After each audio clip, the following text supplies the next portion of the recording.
The winter of 1876 delivered the most vicious blizzard the Montana Territory had ever witnessed. Temperatures plunged far below zero as relentless winds drove snow in blinding sheets across the rugged landscape. It was in these merciless conditions that Abigail Winters found herself abandoned in a remote cabin, her husband's grave barely covered by the mounting snow, with precious little firewood and even less hope. As consciousness faded and death seemed inevitable, the door to her isolated cabin rattled open, revealing the silhouette of a man, half-Comanche physician Nathan Rivers, separated from his journey to the nearest settlement. What transpired in that frozen outpost would forever alter the course of two lives and challenge the deepest prejudices of an unforgiving frontier town. Before we jump back in, tell us where you're tuning in from, and if this story touches you, make sure you're subscribed, because tomorrow I've saved something extra special for you. The howling wind rattled the windows of the small cabin with such force that Abigail Winters was certain they would shatter at any moment. 3 days had passed since the last piece of substantial firewood had been consumed by the hungry flames, leaving her with nothing but twigs and kindling that burned too quickly to provide lasting warmth. The cabin's temperature had dropped, so low that the water in the bucket by the door had frozen solid. "Just a little longer," Abigail whispered, her chapped lips barely moving as she huddled beneath every blanket she possessed. Her voice was raspy from disuse, having spoken to no one but herself since the fever had taken Michael 4 days prior. The storm had begun that same evening, as though nature itself was conspiring to ensure her husband's impromptu burial behind the cabin would be his final resting place. She hadn't even been able to fashion a proper marker before the snow began to fall. The Montana Territory had promised them so much: abundant land, independence, a chance to build something meaningful far from the crowded streets of Philadelphia. Michael had been so certain they would thrive here, away from his domineering father and the family business he'd refused to join. "We'll make our own legacy," he'd told her, eyes bright with dreams as they'd headed west on the train last spring. Now those dreams lay buried beneath 3 feet of snow, along with the man who'd imagined them. Abigail's eyes drifted to the calendar tacked to the wall, near the small table Michael had crafted from pine boards. February 3rd, 1876. Just 7 months since they'd arrived full of hope, 3 days since Michael's death, and likely only hours before she would join him. The irony that she'd survived the difficult childbirth only to face death by freezing wasn't lost on her. Her hand instinctively moved to her abdomen, still tender from the traumatic delivery that had come 6 weeks too early. Their son, James. Michael Winters, born healthy despite the premature arrival, slept fitfully in the roughly hewn cradle beside her bed. How she had managed to keep him alive these past days was something of a miracle. Her body providing milk despite her own deteriorating condition, her arms finding strength to hold him close for precious warmth when everything else felt frozen. To the core. "I'm sorry, little one," she murmured, reaching out to touch his tiny fist. "Your father would have adored you." The baby stirred but didn't wake, his breath forming tiny visible puffs in the frigid air. Abigail forced herself to stand, ignoring the protest of her weakened limbs. There had to be something else she could burn. The small pile of kindling by the fireplace would last perhaps another hour. After that, she pushed the thought aside. She'd already broken apart one of the 2 chairs that accompanied their table, feeding the splintered pieces to the flames over the past day. The baby's cradle was too precious to consider, and the bed frame was solid oak, impossible to break apart in her condition. Moving to the window, she rubbed a small circle in the frost to peer outside. The snow continued to fall in heavy curtains, obscuring everything beyond a few feet from the cabin. Their nearest neighbors, the Burkes, lived 5 miles to the east. An impossible journey, even if she'd been at full strength, let alone in her current state with an infant. The trading post at Hollow Creek was 15 miles in the opposite direction, equally unreachable. Abigail had written to her parents in Boston when complications with her pregnancy had first appeared, but even in favorable conditions, mail took weeks to reach the eastern states. By the time anyone received word of their situation, it would be far too late. A sudden gust of wind sent a shower of snow down the chimney, momentarily dousing the feeble flames. Abigail cried out, rushing to salvage the fire, carefully arranging the remaining kindling to coax the embers back to life. As the tiny flames licked upward once more, she sank to her knees on the rough wooden floor. "Please," she whispered, though to whom she was praying, she couldn't say. Michael had been the religious one, not her. "Please, if not for me, then for James." The baby began to cry, his thin wail cutting through the constant howl of the wind. Abigail gathered him into her arms, unbuttoning her dress despite the cold, to offer him what nourishment she could. As he nursed, she hummed softly, a lullaby her own mother had sung to her as a child. Outside, the world was white fury and certain death. Inside, for these few precious moments, there existed a fragile cocoon of life, mother and child clinging to each other in defiance of the elements. Miles away, across the snow-covered plains, Dr. Nathan Rivers struggled against the relentless storm. At 36 years old, he was accustomed to harsh conditions, having grown up in this territory when it was still largely unclaimed wilderness. But even he recognized the deadly nature of this particular blizzard. "Just a little farther, Shadow," he urged his black stallion forward, leaning low over the horse's neck to shield his face from the cutting wind. They'd been traveling for hours, having left Hollow Creek just after dawn when a trapper had arrived, with news of a young couple living in an isolated cabin who might need medical assistance. The woman had been expecting a child, and with the blizzard raging for days now, the trading post owner had expressed concern. Nathan had set out immediately, medical supplies secured in his saddlebags. As Hollow Creek's only physician, and certainly its only half Comanche one, he felt a responsibility to reach those in need, regardless of the risk. Now, with daylight fading and the temperature plummeting further, he was beginning to fear he'd made a fatal miscalculation. His face, a striking blend of his father's Anglo features and his mother's Comanche heritage, was largely hidden beneath a heavy buffalo hide hood, but his dark eyes remained fixed on what he hoped was the correct direction. The landmarks he typically used for navigation had disappeared beneath the snow, and the sun had been obscured by clouds all day. Nathan's father, William Rivers, had been a military surgeon stationed at Fort Laramie in the 1830s.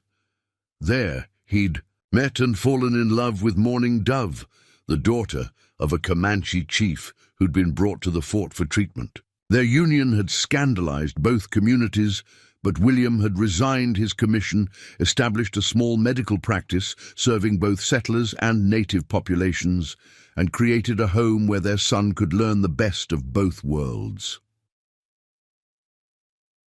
From his father, Nathan had learned medicine, both conventional training through medical school in Chicago and practical experience treating everything from arrow wounds to childbirth complications. From his mother, he'd learned the healing properties of plants, the importance of treating the spirit as well as the body, and how to survive in a wilderness that could be both provider and executioner. Both his parents were gone now. His father from pneumonia 10 years ago, his mother from heartbreak shortly thereafter. Nathan had returned to the territory after completing his medical training, establishing himself as a physician willing to travel anywhere he was needed, regardless of the patient's race or standing. It was a dangerous way to live in a region still fraught with tension between settlers and native tribes, but Nathan had never felt fully at home in either world. The space between was where he existed most comfortably. Shadow suddenly nickered and jerked his head upward, pulling Nathan from his thoughts. The horse had sensed something. Nathan strained his eyes against the swirling snow, catching the faintest hint of darker shapes ahead. As they drew closer, relief flooded through him. A cabin, half buried in snowdrifts, but unmistakably human. Shelter. "Good boy," he murmured to Shadow, patting the horse's frost-covered neck. "You've found it." As they approached, Nathan noted with growing concern the absence of smoke from the chimney. In these temperatures, no one would allow their fire to die unless... He urged Shadow forward with greater urgency, circling the small structure once. A crude wooden cross poked through the snow behind the cabin, confirming his fears that death had already visited this place. Dismounting quickly, Nathan secured Shadow beneath a small lean-to attached to the cabin, offering what little protection it provided from the elements. He grabbed his medical bag from the saddlebags and made his way to the front door, his legs sinking deep into the snow with each step. He knocked firmly, calling out, "Hello inside! I'm Dr. Rivers from Hollow Creek." When no response came, he knocked again, louder this time. "Is anyone there? I've come to help." After another moment of silence, Nathan tested the door latch. It was unlocked but frozen in place. He put his shoulder against the rough-hewn wood and pushed hard, breaking through the ice that had sealed it shut. The door swung inward with a groan of protest. The interior of the cabin was dimly lit by the faintest glow of dying embers in the fireplace. As his eyes adjusted to the gloom, Nathan made out a figure huddled near the hearth, a woman clutching something to her chest. For a terrible moment, he thought he'd arrived too late. Then he saw the slight rise and fall of her shoulders as she breathed. "Ma'am," he called softly, moving toward her. "I'm a doctor." Abigail's head jerked up at the sound of a voice, a real voice, not the wind's howl or her own desperate murmurings. Through the haze of exhaustion and cold, she registered. A tall figure standing in her doorway, bringing with him a swirl of snow and a draught of frigid air. "Close the door," she managed to rasp, instinctively turning to shield the baby from the cold. Nathan quickly pushed the door shut behind him, securing the latch, then hurried to where Abigail knelt. The fire was nearly out, and the temperature inside the cabin couldn't have been much higher than outside. Death by freezing was minutes, not hours away. "My name is Dr. Nathan Rivers," he said, setting his medical bag on the floor. "I've come from Hollow Creek. How long has the fire been?" This low, Abigail stared up at him, trying to process the sudden appearance of another human being after days of solitude and encroaching death. "Hours," she finally answered. "No wood left." Her eyes drifted to the bundle in her arms. "My baby. Please, help my baby." Nathan's medical training took over. "First, we need heat," he said firmly. He glanced around the cabin, quickly assessing his options. "Is there anything left to burn? Furniture? Books?" "The chair." Abigail nodded toward the splintered remains of what had once been a dining chair. "Already used one. Nothing else I could break." Without hesitation, Nathan moved to the small table, flipping it onto its side and delivering a powerful kick to one of the legs. The wood cracked, but didn't break. He kicked again, harder, and was rewarded with a satisfying snap as the leg broke. "Free. This will do for now," he said, quickly breaking the table leg into smaller pieces and carefully arranging them over the embers. He bent close, blowing gently until tiny flames began to lick upward. "I have more supplies on my horse. Once this catches properly, I'll bring them in." As the flames grew stronger, Nathan turned his attention to Abigail and the infant. Even in the dim light, he could see that both were dangerously cold. The woman's lips had a bluish tinge, and her face was frighteningly pale. "May I?" he asked. Reaching toward the baby, Abigail hesitated, then nodded, allowing this stranger to carefully take James from her arms. Nathan unwrapped the blanket just enough to place 2 fingers against the infant's chest, counting the heartbeats.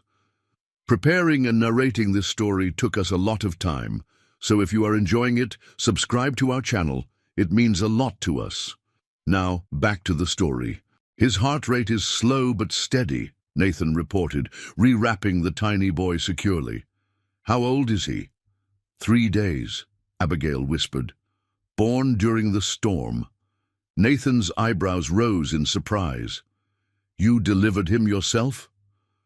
Abigail shook her head slightly. My husband helped. Then the fever took him.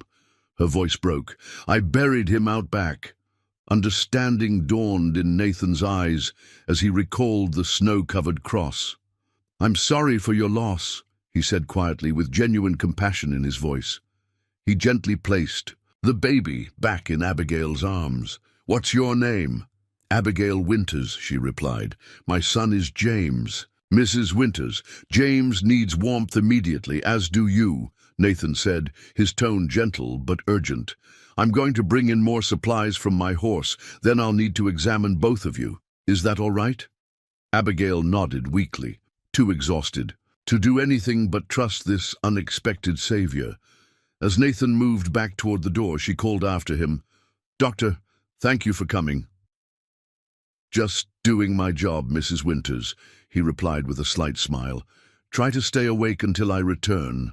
Outside, the storm continued unabated, but Nathan moved with practiced efficiency, retrieving his bedroll, extra blankets, and a small sack of emergency provisions from Shadow's saddlebags. The stallion had been well trained to endure harsh conditions, but even he would need better shelter soon. When Nathan re-entered the cabin, he found Abigail struggling to remain conscious, her head drooping forward over the baby. He quickly closed the door against the howling wind and moved to her side, setting down his supplies. Mrs. Winters, he said firmly, placing a hand on her shoulder. Abigail, I need you to stay with me. Her eyes fluttered open, focusing on his face with effort.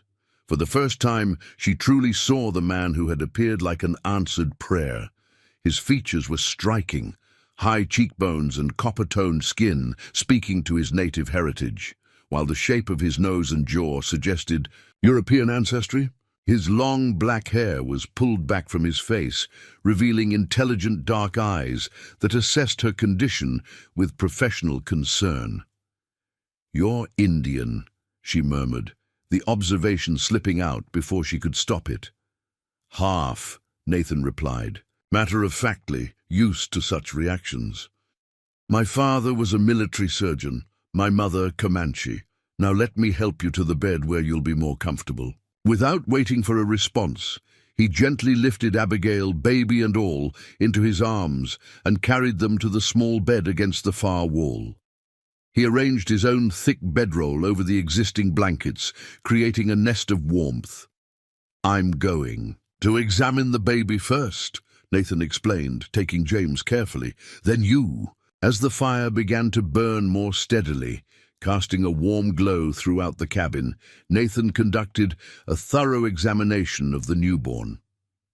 Despite his premature arrival and the harsh conditions, James appeared remarkably resilient, cold but not dangerously so, somewhat underweight but with good muscle tone and reflexes. He's stronger than he looks, Nathan commented, a note of admiration in his voice. You've done well keeping him alive, Mrs. Winters.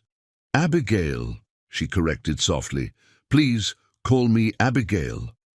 Nathan nodded, rewrapping the baby and placing him in a small depression in the blankets next to his mother. Abigail, then, I need to examine you now. With efficient yet respectful movements, Nathan checked her pulse, breathing and temperature. His fingers gently probed her abdomen, checking for complications from the recent birth. Abigail winced slightly, but didn't protest. You're suffering from exhaustion and the early stages of hypothermia, he diagnosed. And there's some inflammation. That concerns me. Have you been in pain? Some, Abigail admitted. But I couldn't think about that. James needed me. Nathan nodded, understanding her priorities. You need rest, warmth, and nourishment. I'll prepare something for you to eat, and I have medicines that will help with the inflammation. He moved to the fireplace adding more of the broken table to the flames before retrieving a small pot from his supplies. He filled it with clean snow from just outside the door, set it to melt over the fire, and added dried meat and herbs from his provisions. As he worked, Abigail watched him through half-closed eyes. "How did you find us?" she asked. "No one even knows we're out here except the Burkes, and they're miles away." "A trapper stopped at Hollow Creek this morning," Nathan explained, stirring the makeshift stew. "Said he'd passed this way before. The worst of the storm hit, and remembered a young couple had settled here. With the blizzard lasting so long, Samuel, he owns the trading post, was concerned. Asked if I'd check on you when I mentioned I was heading this direction." "You were traveling in this?" Abigail asked incredulously, gesturing toward the window where snow continued to beat against the glass. Nathan's mouth curved in a slight smile. "I was returning from the Blackfoot settlement to the north. They had a measles outbreak, needed medicines and care." "You treat Indians?" The question slipped out before Abigail could stop it, immediately making her flush with embarrassment. At how it sounded, if Nathan was offended, he didn't show it. "I treat people, Mrs. Winters. Abigail. Illness doesn't discriminate based on race, and neither do I." There was no reproach in his tone, just a simple statement of fact. Abigail found herself studying him with new interest as he continued preparing. The stew. His movements were assured and economical, nothing wasted. Despite his frontier clothing, buckskins beneath a heavy wool coat, there was an undeniable air of education and refinement about him. "The University of Chicago," he said, catching her curious gaze. "That's where I received my medical training, if you were wondering." A hint of amusement colored his voice. "Though some of my most useful knowledge came from my mother and the tribal healers." The stew began to simmer, filling the cabin with a savory aroma that made Abigail realize how long it had been since she'd eaten properly. Her stomach growled audibly, prompting a small smile from Nathan. "Almost ready," he assured her. "It's simple but nutritious." As he ladled the hot stew into a cup and brought it to her bedside, James began to fuss, his tiny face scrunching up, as he prepared to cry.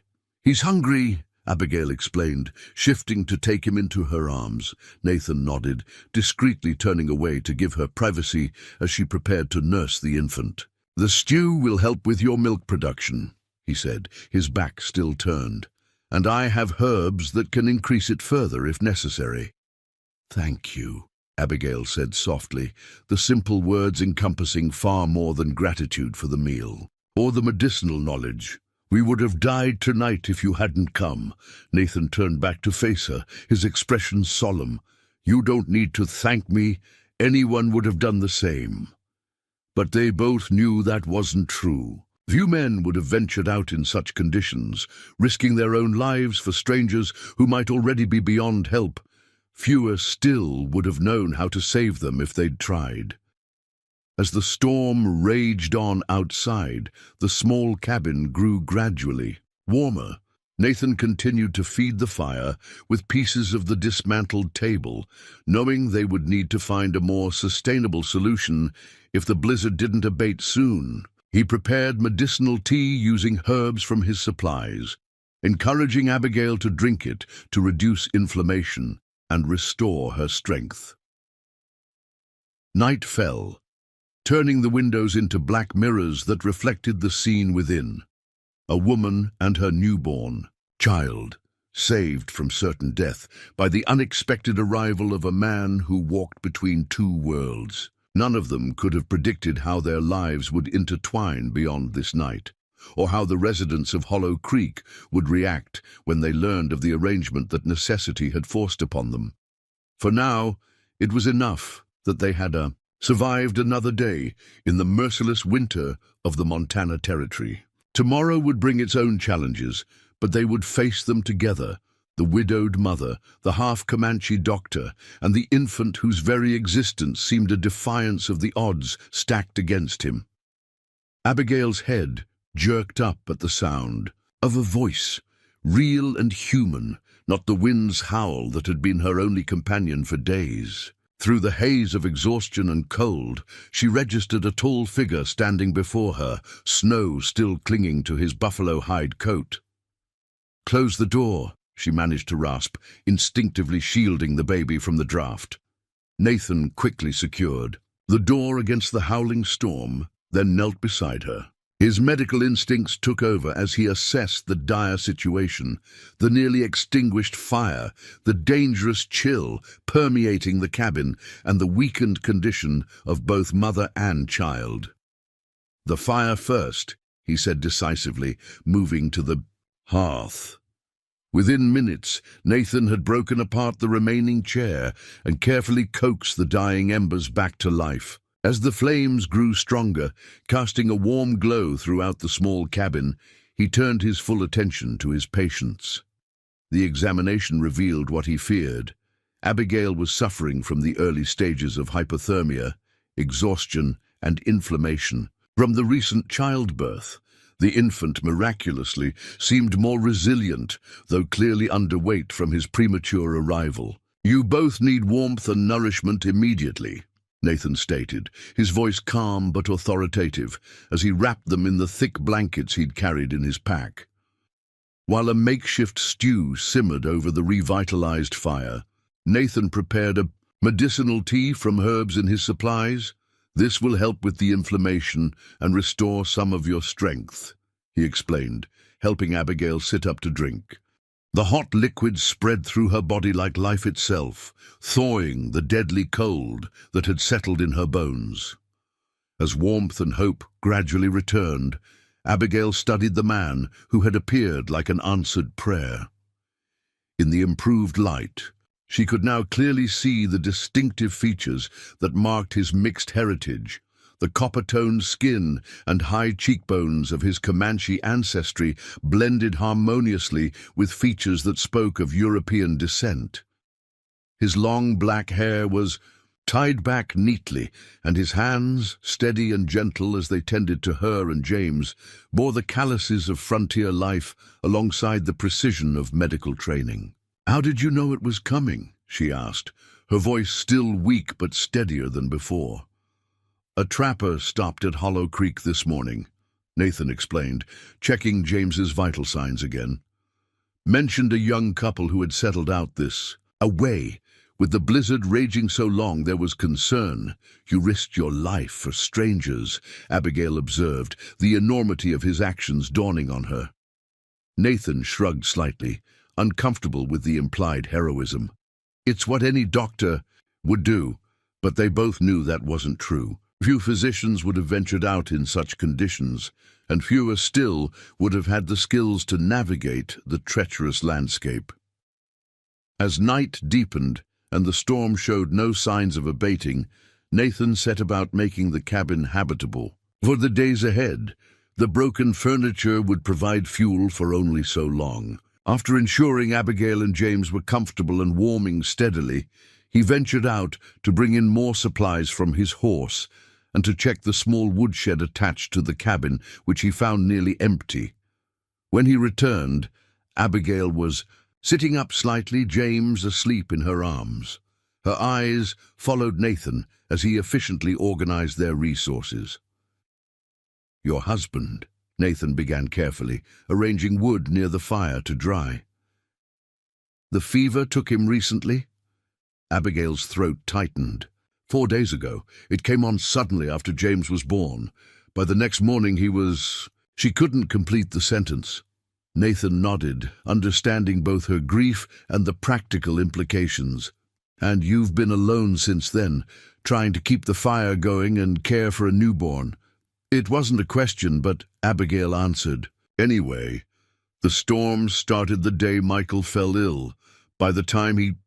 She swallowed hard. "By then, the snow was too deep to go for help. I thought perhaps it would pass quickly, but this is no ordinary blizzard," Nathan agreed, adding another piece of wood to the fire. "It may last several more days."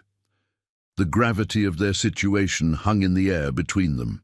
Without Nathan's arrival, Abigail and James would have frozen to death before morning. Even now, survival wasn't guaranteed if the storm continued unabated. "Tell me about yourself," Nathan suggested, recognizing that conversation might help distract Abigail from both physical discomfort and emotional distress. "How did you come to be in Montana Territory?" Perhaps it was the warmth slowly returning to her body, or the relief of having another human being to talk to after days of isolation and fear, but Abigail found herself eager to share her story. "Michael and I came from Philadelphia 7 months ago," she began, adjusting James against her shoulder. "Michael was the second son of a prominent banking family. His older brother was groomed to take over the business, while Michael was expected to become a lawyer or enter politics." A faint smile crossed her face at the memory. But Michael always had different dreams. He wanted to build something with his hands, to work the land, to live by his own rules rather than society's expectations. His father called it youthful rebellion, but it was more than that. Nathan listened attentively as he continued his preparations, recognizing the therapeutic value of allowing Abigail to speak of her husband. "We met at a literary society meeting," she continued. "I was a teacher at a girls' school, the daughter of a professor and a concert pianist. My parents were disappointed when I chose Michael over the assistant headmaster position I'd been offered." Her expression grew distant. Michael was so passionate about the West. He'd read everything he could find about the territories, talked about the opportunities for those willing to work hard and face the challenges. When we married last year, his family essentially disowned him for choosing me over the match they'd arranged with a shipping magnate's daughter. Nathan nodded, understanding the weight of family expectations. "My father was disowned by his family as well, for marrying my mother." This revelation created an unexpected connection between them. Abigail studied him with renewed interest. Was it difficult, growing up between two worlds? Nathan considered the question, while measuring herbs for another medicinal preparation. Yes and no. Within our home there was harmony. My father respected my mother's culture and traditions, and she embraced much of his. But outside, he shrugged slightly. "The world prefers clear boundaries. You're either one thing or another. And you were neither, yet both," Abigail observed. "Precisely. To white society I was the Indian doctor, tolerated for my skills but never fully accepted. To the Comanche I was the white medicine man's son, respected for my knowledge but always slightly apart." His matter-of-fact tone held no self-pity, just a clear-eyed assessment of his position in the complex social dynamics of the frontier. "How did you come to be a doctor?" Abigail asked, genuinely curious. A small smile played at the corners of Nathan's mouth. "That was never in question. I was surrounded by healing traditions from birth. My father with his surgical instruments and medical texts, my mother with her extensive knowledge of plants and spiritual healing practices."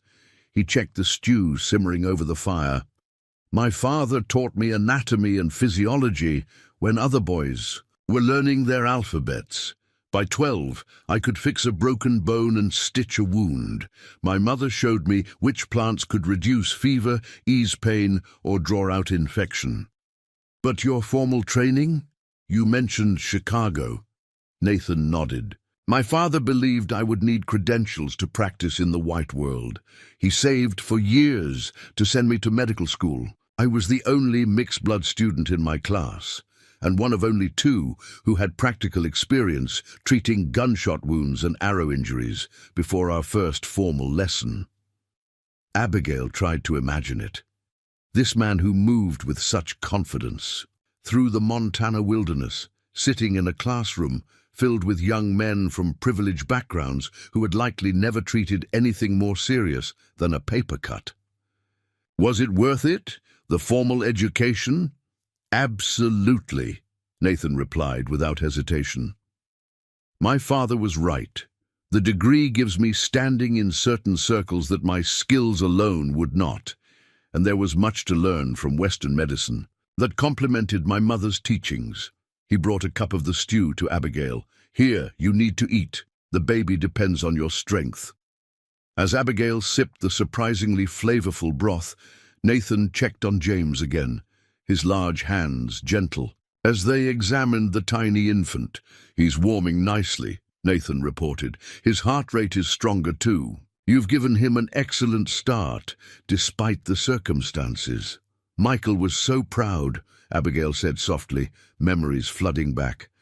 "When James arrived early, we were terrified. But Michael never showed it.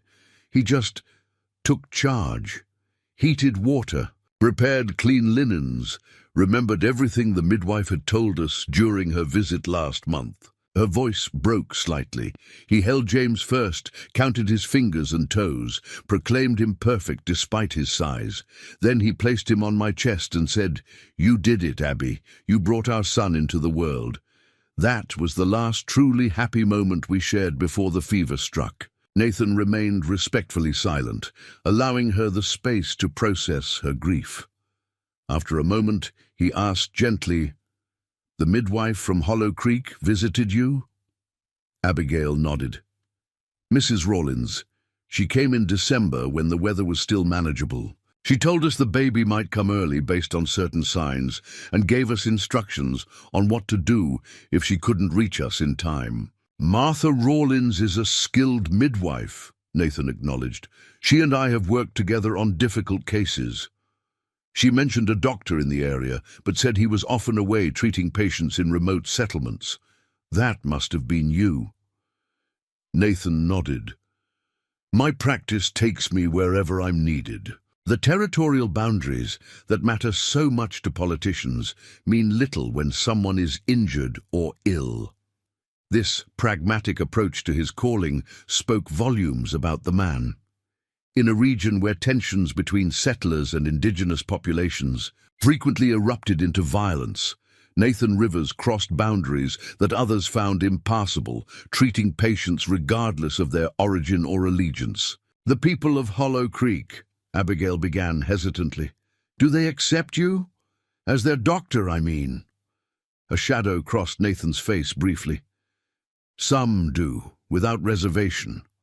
Others seek my care only when alternatives aren't available. A few refuse altogether, preferring to risk death rather than be treated by someone of mixed blood." The candid assessment hung in the air between them. Abigail felt a surge of indignation on his behalf, followed by a sobering realization. Had she encountered Nathan under different circumstances, might she too have hesitated to accept his help? She had been raised in a progressive household by educated parents who espoused relatively enlightened views on race and equality.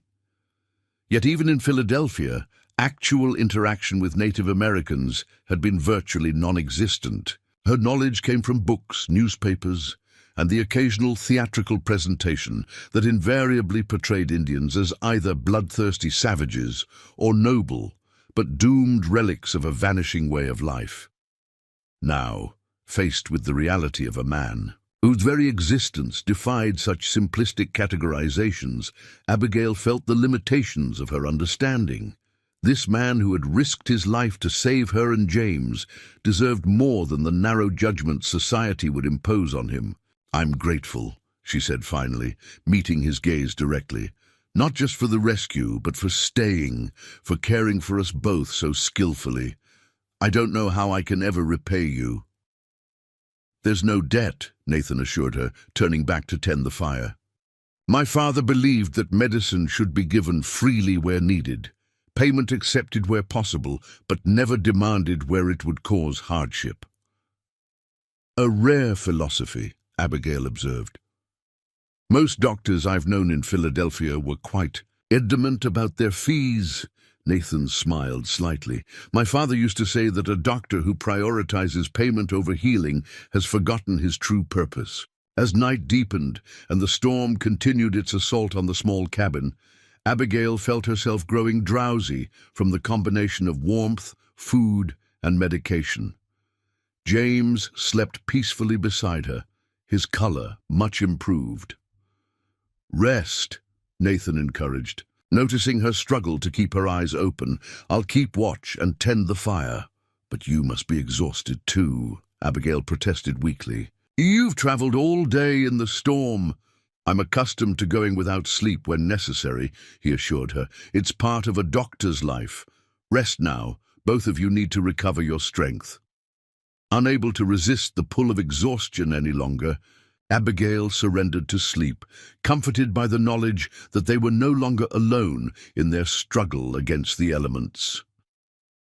Throughout the night, Nathan maintained his vigil, regularly checking on his patients and ensuring the fire remained strong. Outside, the blizzard raged unabated, wind howling around the cabin's corners and driving snow into drifts that nearly reached the windowsills. In the quiet hours before dawn, as Abigail and James slept soundly, Nathan took stock of their situation. The storm showed no signs of abating, and their supply of firewood, even with what he'd managed to collect from the nearly empty woodshed, would last perhaps another day at most. Food was limited to what he'd brought in his saddlebags, enough for a few days if carefully rationed. More concerning was Abigail's condition. While the immediate danger of hypothermia had passed, the inflammation from childbirth worried him. His examination had revealed signs of infection beginning to take hold. Not severe yet, but potentially dangerous without proper treatment. He had medicines that would help, but full recovery would require time and continued care. As the first pale light of dawn filtered through the snow-covered windows, Nathan made a decision. They couldn't remain in the cabin indefinitely with dwindling supplies, but attempting to travel to Hollow Creek in these conditions would be equally dangerous, especially with a weakened woman and newborn infant. He would need to find a way to secure more firewood and possibly hunt for additional food while continuing to treat Abigail's emerging infection. If the storm broke within the next few days, they might attempt the journey to town. If not, his thoughts were interrupted by a soft sound from the bed. Abigail was stirring, and James had begun to make the small movements that preceded waking. Nathan moved to check on them, his medical bag ready. "Good morning," he said quietly, as Abigail's eyes fluttered open. "How are you feeling?" Abigail took a moment to assess herself. The bone-deep chill that had pervaded her body was gone, replaced by the warmth of blankets and the renewed fire.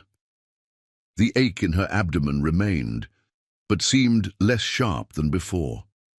Most significantly, the fog of despair that had enveloped her for days had lifted, replaced by a cautious hope. "Better," she replied, her voice stronger than it had been the previous evening. "Much better, thanks to you." Nathan nodded, pleased with the improvement. "May I examine you again? I'm concerned about potential infection." Abigail agreed, and Nathan's careful examination confirmed his suspicions. The inflammation had progressed slightly, though the herbal remedies had slowed its advancement. "I'll prepare stronger medicine," he decided, returning to his supplies, "and will need to continue treatment regularly throughout the day." As he worked, Abigail attended to James, who had awakened fully and was demanding his breakfast with increasingly insistent cries. Nathan discreetly busied himself at the fireplace while she nursed the infant, maintaining a respectful distance that Abigail appreciated.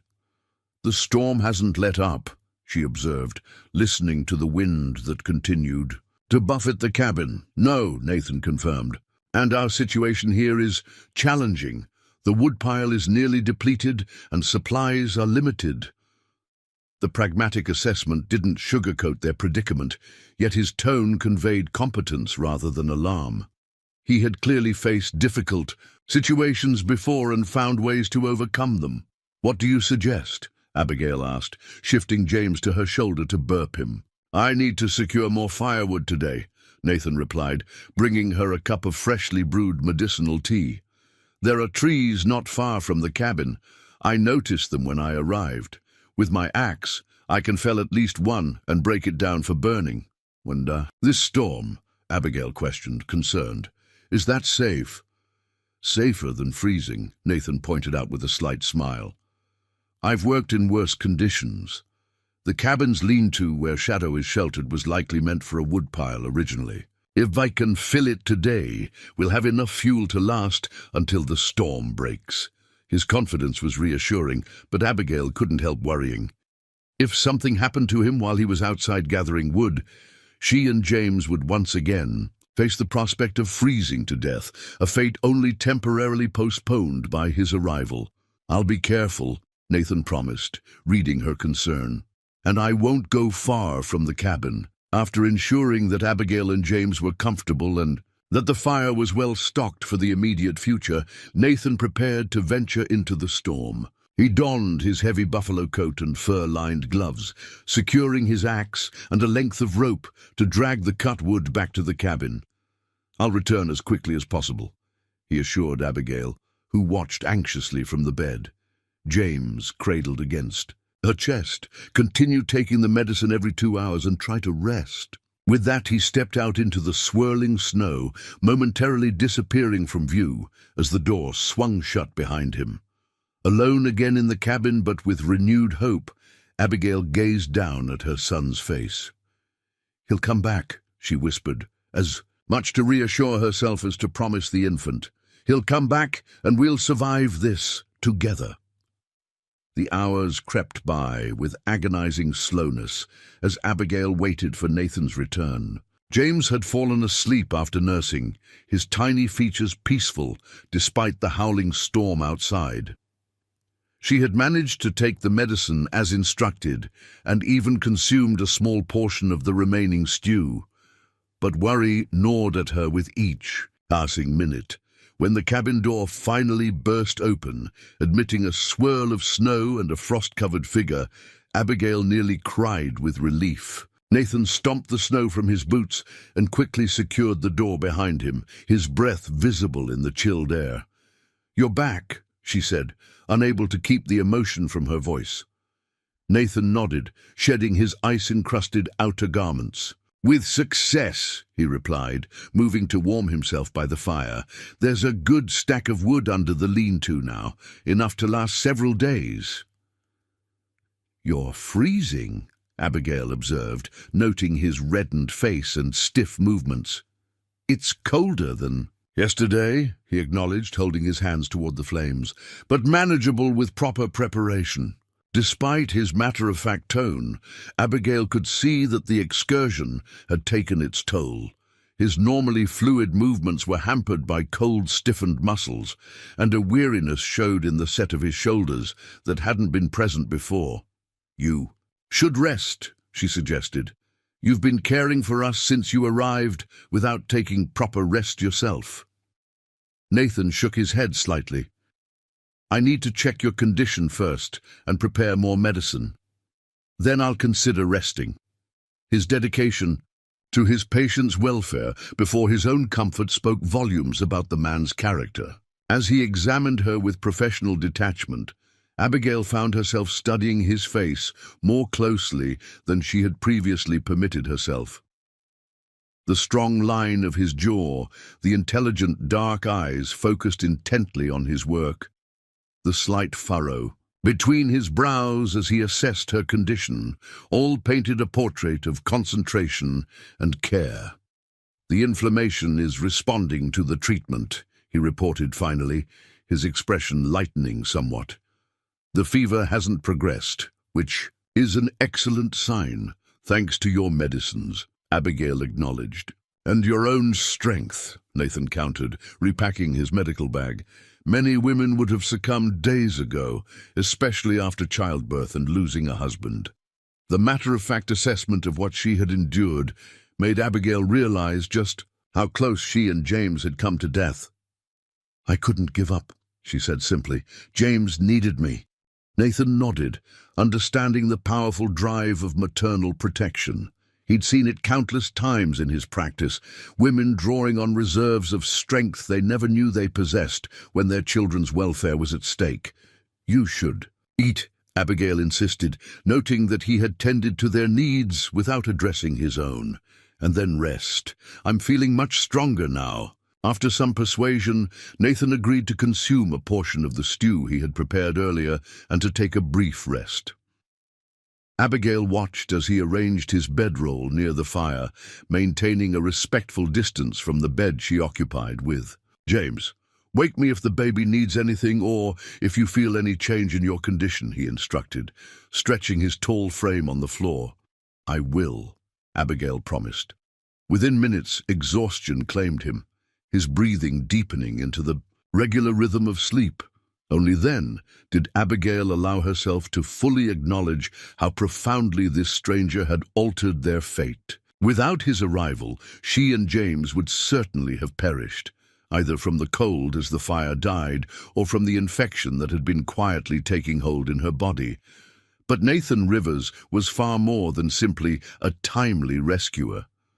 In the brief span of their acquaintance, he had demonstrated a rare combination of practical skill and compassionate care. His ability to navigate the deadly storm, to diagnose and treat medical conditions with limited resources, to secure essential firewood despite the brutal conditions, all spoke to a man of exceptional capability. Yet it was his manner that had perhaps impressed her most, the quiet confidence that never veered into arrogance. The respect with which he treated her despite her vulnerable state, the gentle hands that could wield an axe against timber one moment and cradle a newborn infant the next. As James stirred beside her, Abigail found herself wondering what Michael would have thought of the man who had saved his wife and son. Michael had been open-minded by Philadelphia standards, willing to challenge his family's rigid social expectations to marry the woman he loved. But the frontier had a way of testing even the most progressive attitudes, especially regarding relations. Between whites and Indians, the man sleeping by their fire defied easy categorization. Doctor, frontiersman, healer. These labels only captured fragments of who Nathan Rivers was. The son of a military surgeon and a Comanche healer, educated at a prestigious medical school, yet equally versed in traditional native remedies, he moved between worlds with a grace born of necessity rather than choice. James began to fuss in earnest, pulling Abigail from her reflections. She soothed him with soft words and gentle touches, careful not to wake Nathan, whose exhaustion was evident. In the depth of his slumber, as she tended to her son's needs, Abigail was struck by how much stronger she felt compared to just a day earlier. The combination of Nathan's medicines, proper nourishment, and restored warmth had pulled her back from the edge of death with remarkable speed. Outside, the storm continued unabated, a constant reminder of the precarious nature of their situation. Yet within the cabin's walls, a fragile sense of security had been established. They had heat, some food, medicines, and, most importantly, each other. No longer was Abigail facing the impossible odds alone. Now she had an ally in the struggle for survival. As the day progressed into evening, Nathan awoke refreshed and immediately set about checking on his patients and tending to the fire. The domestic routine that developed between them over the subsequent hours felt surprisingly natural. Nathan preparing simple meals and medicines, Abigail caring for James, conversations flowing easily between tasks. "Tell me about Hollow Creek," Abigail requested as they shared a meal of dried meat softened in broth. "What kind of place is it?" Nathan considered the question thoughtfully. "It's small but growing. Perhaps 30 permanent structures now, with more being built each season. The trading post is the center of everything. Samuel Griffith owns it, a fair man who treats everyone the same regardless of background." "And the people?"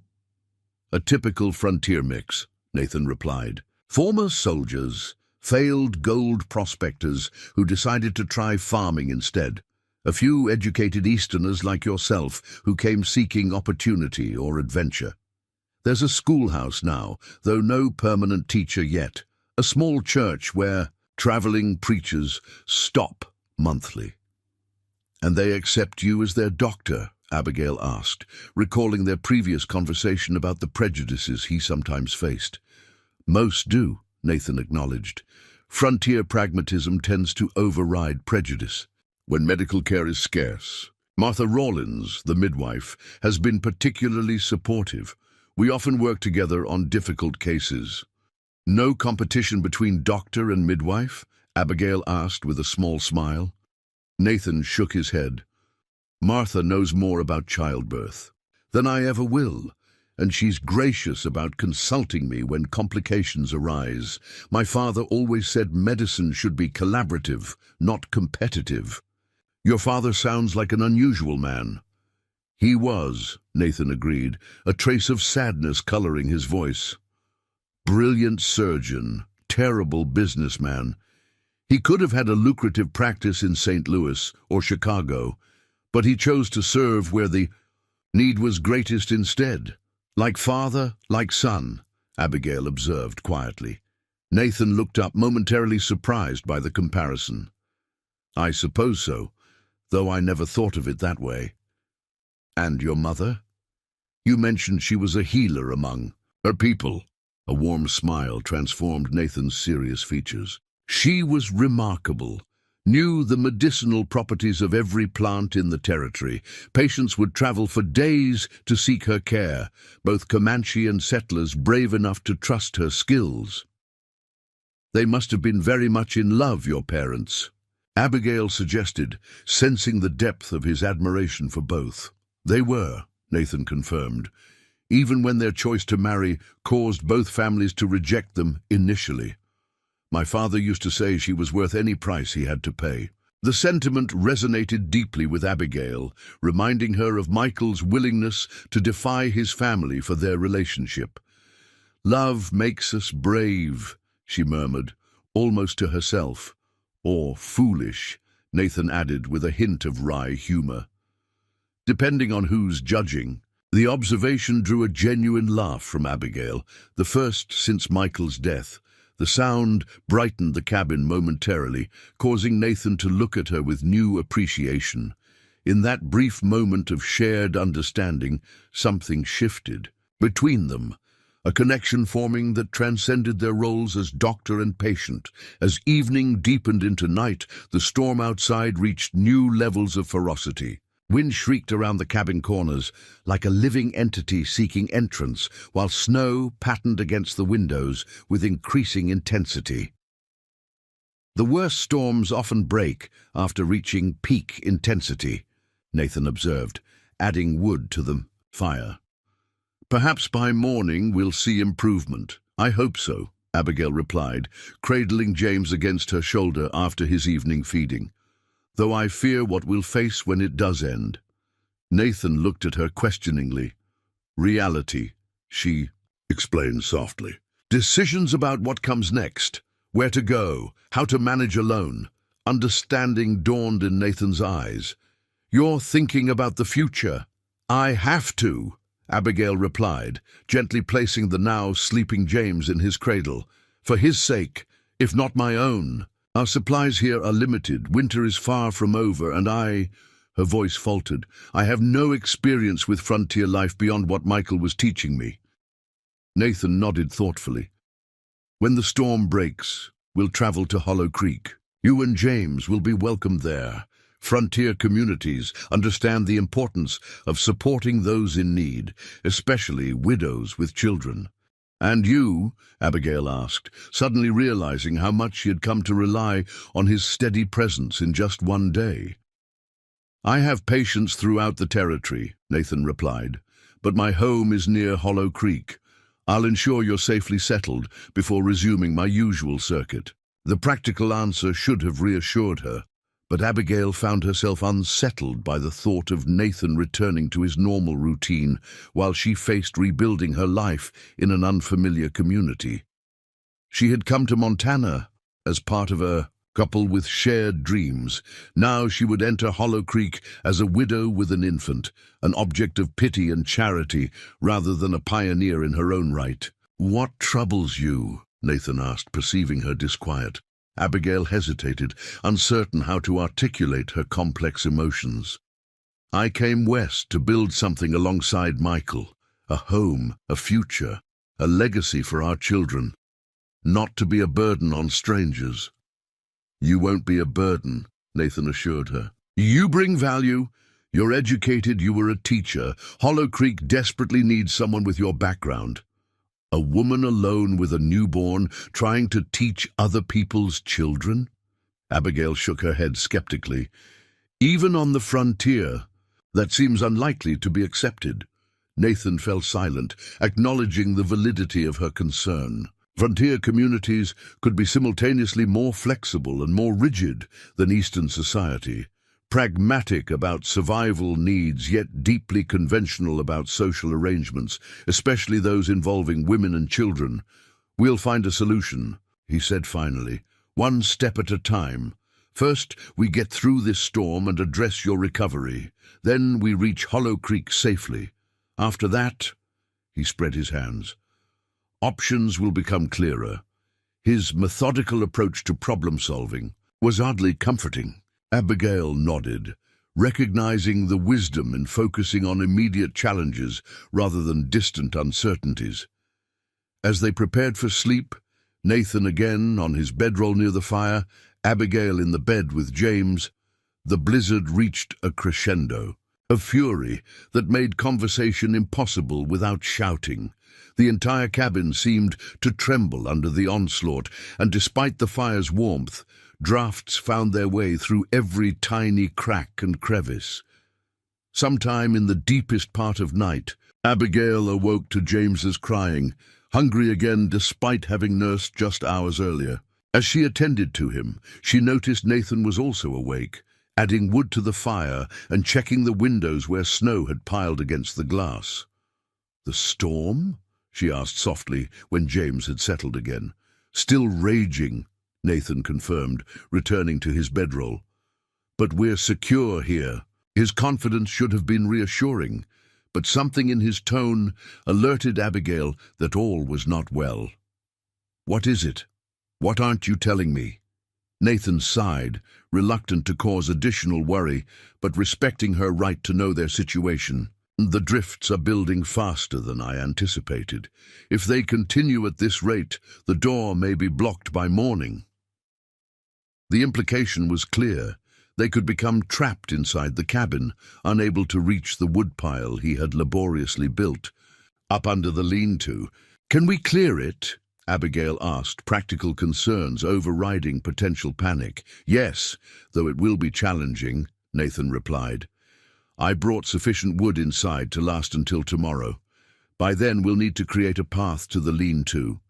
His use of "we" rather than "I" didn't escape Abigail's notice. Despite her still recovering condition, Nathan was acknowledging that their survival might require her participation in tasks beyond caring for James.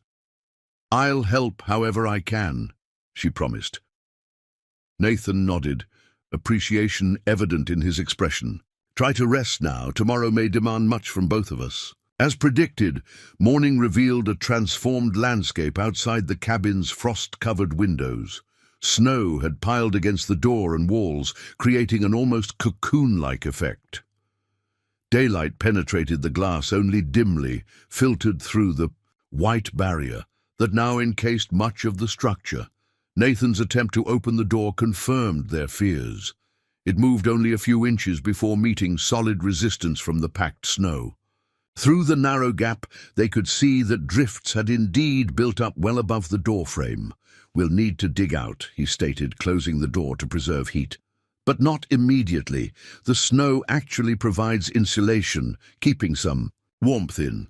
Let's conserve our energy and resources until absolutely necessary." The pragmatic approach made sense, but Abigail couldn't help feeling a new wave of claustrophobia at the thought of being truly trapped within the cabin's walls.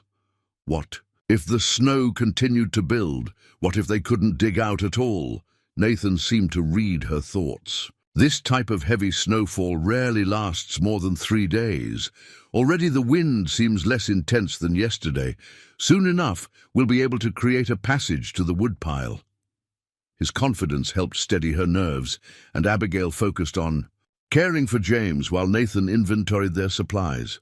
The news was sobering. Food would become an issue within days, unless Nathan could somehow hunt despite the conditions. Their water came from melted snow, at least, so that was one worry eliminated. More concerning was Abigail's medical situation. Though the infection was responding to treatment, Nathan's supply of the most effective herbs was dwindling. Without continued medication, the condition could worsen rapidly. "I need to gather more coltsfoot and echinacea," Nathan explained, frowning slightly as he examined his medicine pouch. "Both grow in this region, even in winter, if one knows where to look." "Under several feet of snow?" Abigail questioned skeptically. "Near water sources and in protected areas," Nathan clarified. "When we can dig out, I'll search." The day passed slowly, each of them attending to necessary tasks while conserving energy and resources. Nathan rigged a more effective system for melting snow for water, using a metal container suspended near but not over the fire, allowing for constant supply without wasting fuel. Abigail discovered that slow, gentle movement around the cabin actually helped with her recovery, easing the stiffness that had settled in her muscles during days of immobility. By late afternoon, a subtle change in the light filtering through the snow-covered windows suggested Nathan's prediction might be correct. The storm was beginning to abate. The constant howl of wind had diminished to occasional gusts, and the temperature seemed to have moderated slightly. "Tomorrow," Nathan declared, checking the door again. "We'll dig out tomorrow. The snow will have settled enough to hold its form when cut, making a tunnel possible." "A tunnel?" Abigail repeated, imagining burrowing through the massive drifts, like some winter creature. "Snow is an excellent building material when properly compacted," Nathan explained, his expression lightening. "My mother's people sometimes constructed emergency shelters from it during winter hunts. We'll cut blocks and create a passage to the lean-to." The unexpected reference to snow as a building material rather than simply an obstacle revealed yet another aspect of Nathan's unique background, practical knowledge gleaned from his Comanche heritage that few white settlers would possess. That evening, as they shared their carefully rationed meal, Abigail found herself wondering about the life Nathan had carved out for himself in this territory. A physician without a permanent practice, moving between communities that might never fully accept him, applying medical knowledge from two distinct traditions while belonging completely to neither. "Do you ever feel," she began, then hesitated, unsure if the question was too personal. "Feel what?" Nathan prompted, curious. "Torn between worlds," Abigail finished. "Or perhaps not belonging fully to either one." Nathan's expression grew thoughtful. "Always," he admitted. "Is the nature of being mixed blood in a world that prefers clear divisions. The Comanche see me as partly white. Whites see me as partly Comanche. Few see just me." The simple honesty of his response touched Abigail deeply. "I see you," she said softly, the words emerging before she could consider their implications. Nathan looked up, genuine surprise crossing his features, followed by something warmer. For a moment, neither spoke. The crackling fire and James's soft breathing, the only sounds in the cabin. "Thank you," he finally replied, his voice carrying a depth of feeling that belied the simple words. The moment passed, but something had undeniably shifted between them, a recognition, perhaps, that their brief association forged in crisis might be evolving into something neither had anticipated. As they prepared for another night in their snow-encased shelter, Abigail found herself contemplating what awaited them beyond the storm, when they would emerge from this isolated cocoon and face the realities of the world outside. Would the connection they had formed withstand exposure to that world, with all its prejudices and rigid expectations? Or was what they shared merely a product of extraordinary circumstances, destined to dissolve once normal life resumed? As sleep claimed her, Abigail's last conscious thought was of Nathan's face when she had said those three simple words, "I see you." The surprise in his dark eyes had revealed how rarely anyone had truly seen beyond the labels society imposed upon him. That revelation, more than anything else that had passed between them, made her understand just how lonely his path must have been, and how significant their brief intersection might prove to be for both of them. Dawn broke with unexpected brightness, sunlight reflecting off the pristine snow with almost blinding intensity. The storm had indeed passed during the night, leaving behind a transformed landscape of sweeping drifts and snow-laden trees that glittered like crystal sculptures in the morning light. "A good sign," Nathan observed, peering through the small, cleared section of window.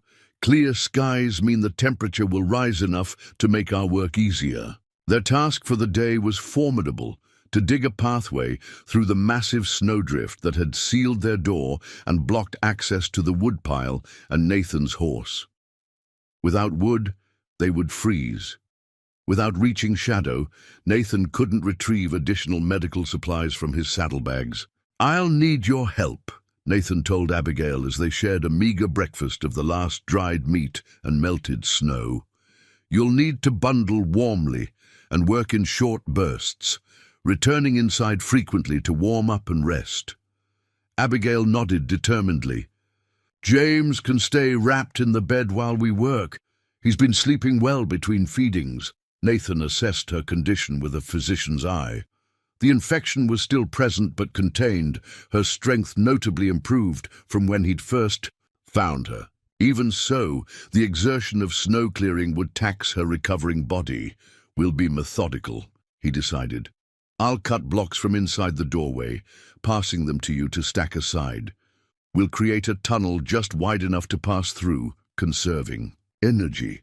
With their plan established, they prepared for the arduous task. Abigail layered herself in every garment she possessed, while Nathan fashioned a crude snow knife from a piece of broken furniture, its edge sharpened against the cabin's stone hearth. "Ready?" he asked, when all preparations were complete. Abigail checked on James one final time, ensuring he was securely swaddled and positioned safely on the bed. "Ready," she confirmed, her breath already visible in the dropping temperature as Nathan prepared to open the door. The initial work fell entirely to Nathan, who had to force the door open against the compacted snow, then carve a space large enough to begin proper excavation. Abigail watched with admiration as he worked methodically, cutting clean blocks from the densely packed drift and passing them back to her for stacking against the cabin wall. "The Comanche have many words for snow," Nathan explained as they worked, partly to distract Abigail from the growing discomfort of cold and exertion. "Soft snow, crusted snow, snow good for tracking, snow that hides tracks. Each has its own name because each behaves differently." "And this snow?" Abigail asked, accepting another heavy block from his hands. "What would they call it?" "Piapahakat," Nathan replied, the native words flowing melodically from his lips. "Building snow, perfect for shelters because it holds its shape when cut." As they continued their labor, Abigail found herself genuinely curious about the culture that had shaped half of Nathan's identity. "Did you live with your mother's people often as a child?" Nathan nodded, carving another block with practiced efficiency. "Every summer from when I was 5 until I left for medical school. My father believed I should know both sides of my heritage." "Was it difficult, moving between such different worlds?" Nathan paused briefly, considering. "Yes and no. Children adapt quickly. The hardest part was remembering which behaviors were acceptable where.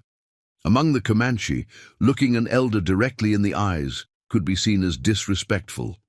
In white schools, avoiding eye contact was interpreted as dishonesty or shiftiness. This glimpse into the complex navigation of cultural expectations fascinated Abigail. She had never considered how seemingly natural behaviors might carry entirely opposite meanings in different contexts. "Take a break," Nathan instructed, after they had worked steadily for nearly an hour. "Warm yourself by the fire and check on James!" Abigail didn't protest, her muscles aching from the unaccustomed labor. Inside, she found James still sleeping peacefully, his tiny face serene despite the dropping temperature in the cabin as the fire burned lower without fresh fuel. After warming herself and feeding James when he awakened, Abigail returned to find that Nathan had made remarkable progress. The tunnel now extended nearly 6 feet from the door, angling slightly toward the lean-to, where both firewood and shadow awaited. "Your turn to rest," she insisted, taking the improvised snow knife from his frost-reddened hands. "I can continue while you warm up." Nathan hesitated, clearly concerned about her exerting herself. "The infection is improving thanks to your medicines," Abigail completed firmly. "I'm stronger than I look, Dr. Rivers, and we both know this task requires both of us." A hint of admiration flickered in Nathan's eyes at her determination.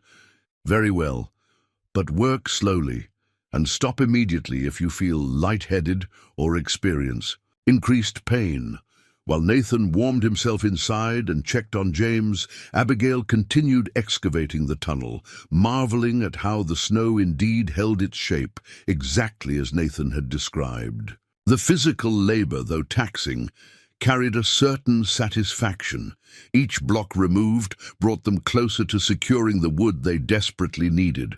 They alternated work sessions throughout the day, gradually extending their snow tunnel toward the lean-to. By mid-afternoon, just as Abigail's strength was beginning to flag in earnest, Nathan broke through to their destination. "We've made it," his muffled voice called back through the passage. "I can see the woodpile and shadow." The relief that flooded through Abigail was almost overwhelming. They would have heat.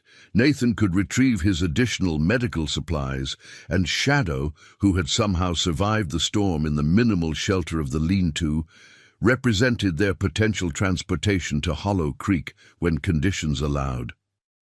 With access to the woodpile secured, their immediate survival was no longer in question.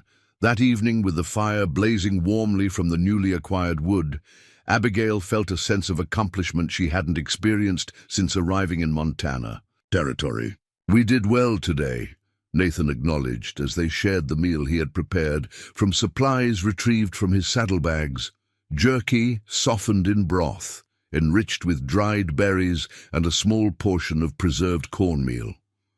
"The tunnel will last several days at least, giving us access to the woodpile until the drifts settle naturally." "And Shadow? How is he?" Abigail inquired, genuinely concerned for the animal that had carried Nathan through the blizzard to their rescue. "Remarkably well, hungry and thirsty, but otherwise sound.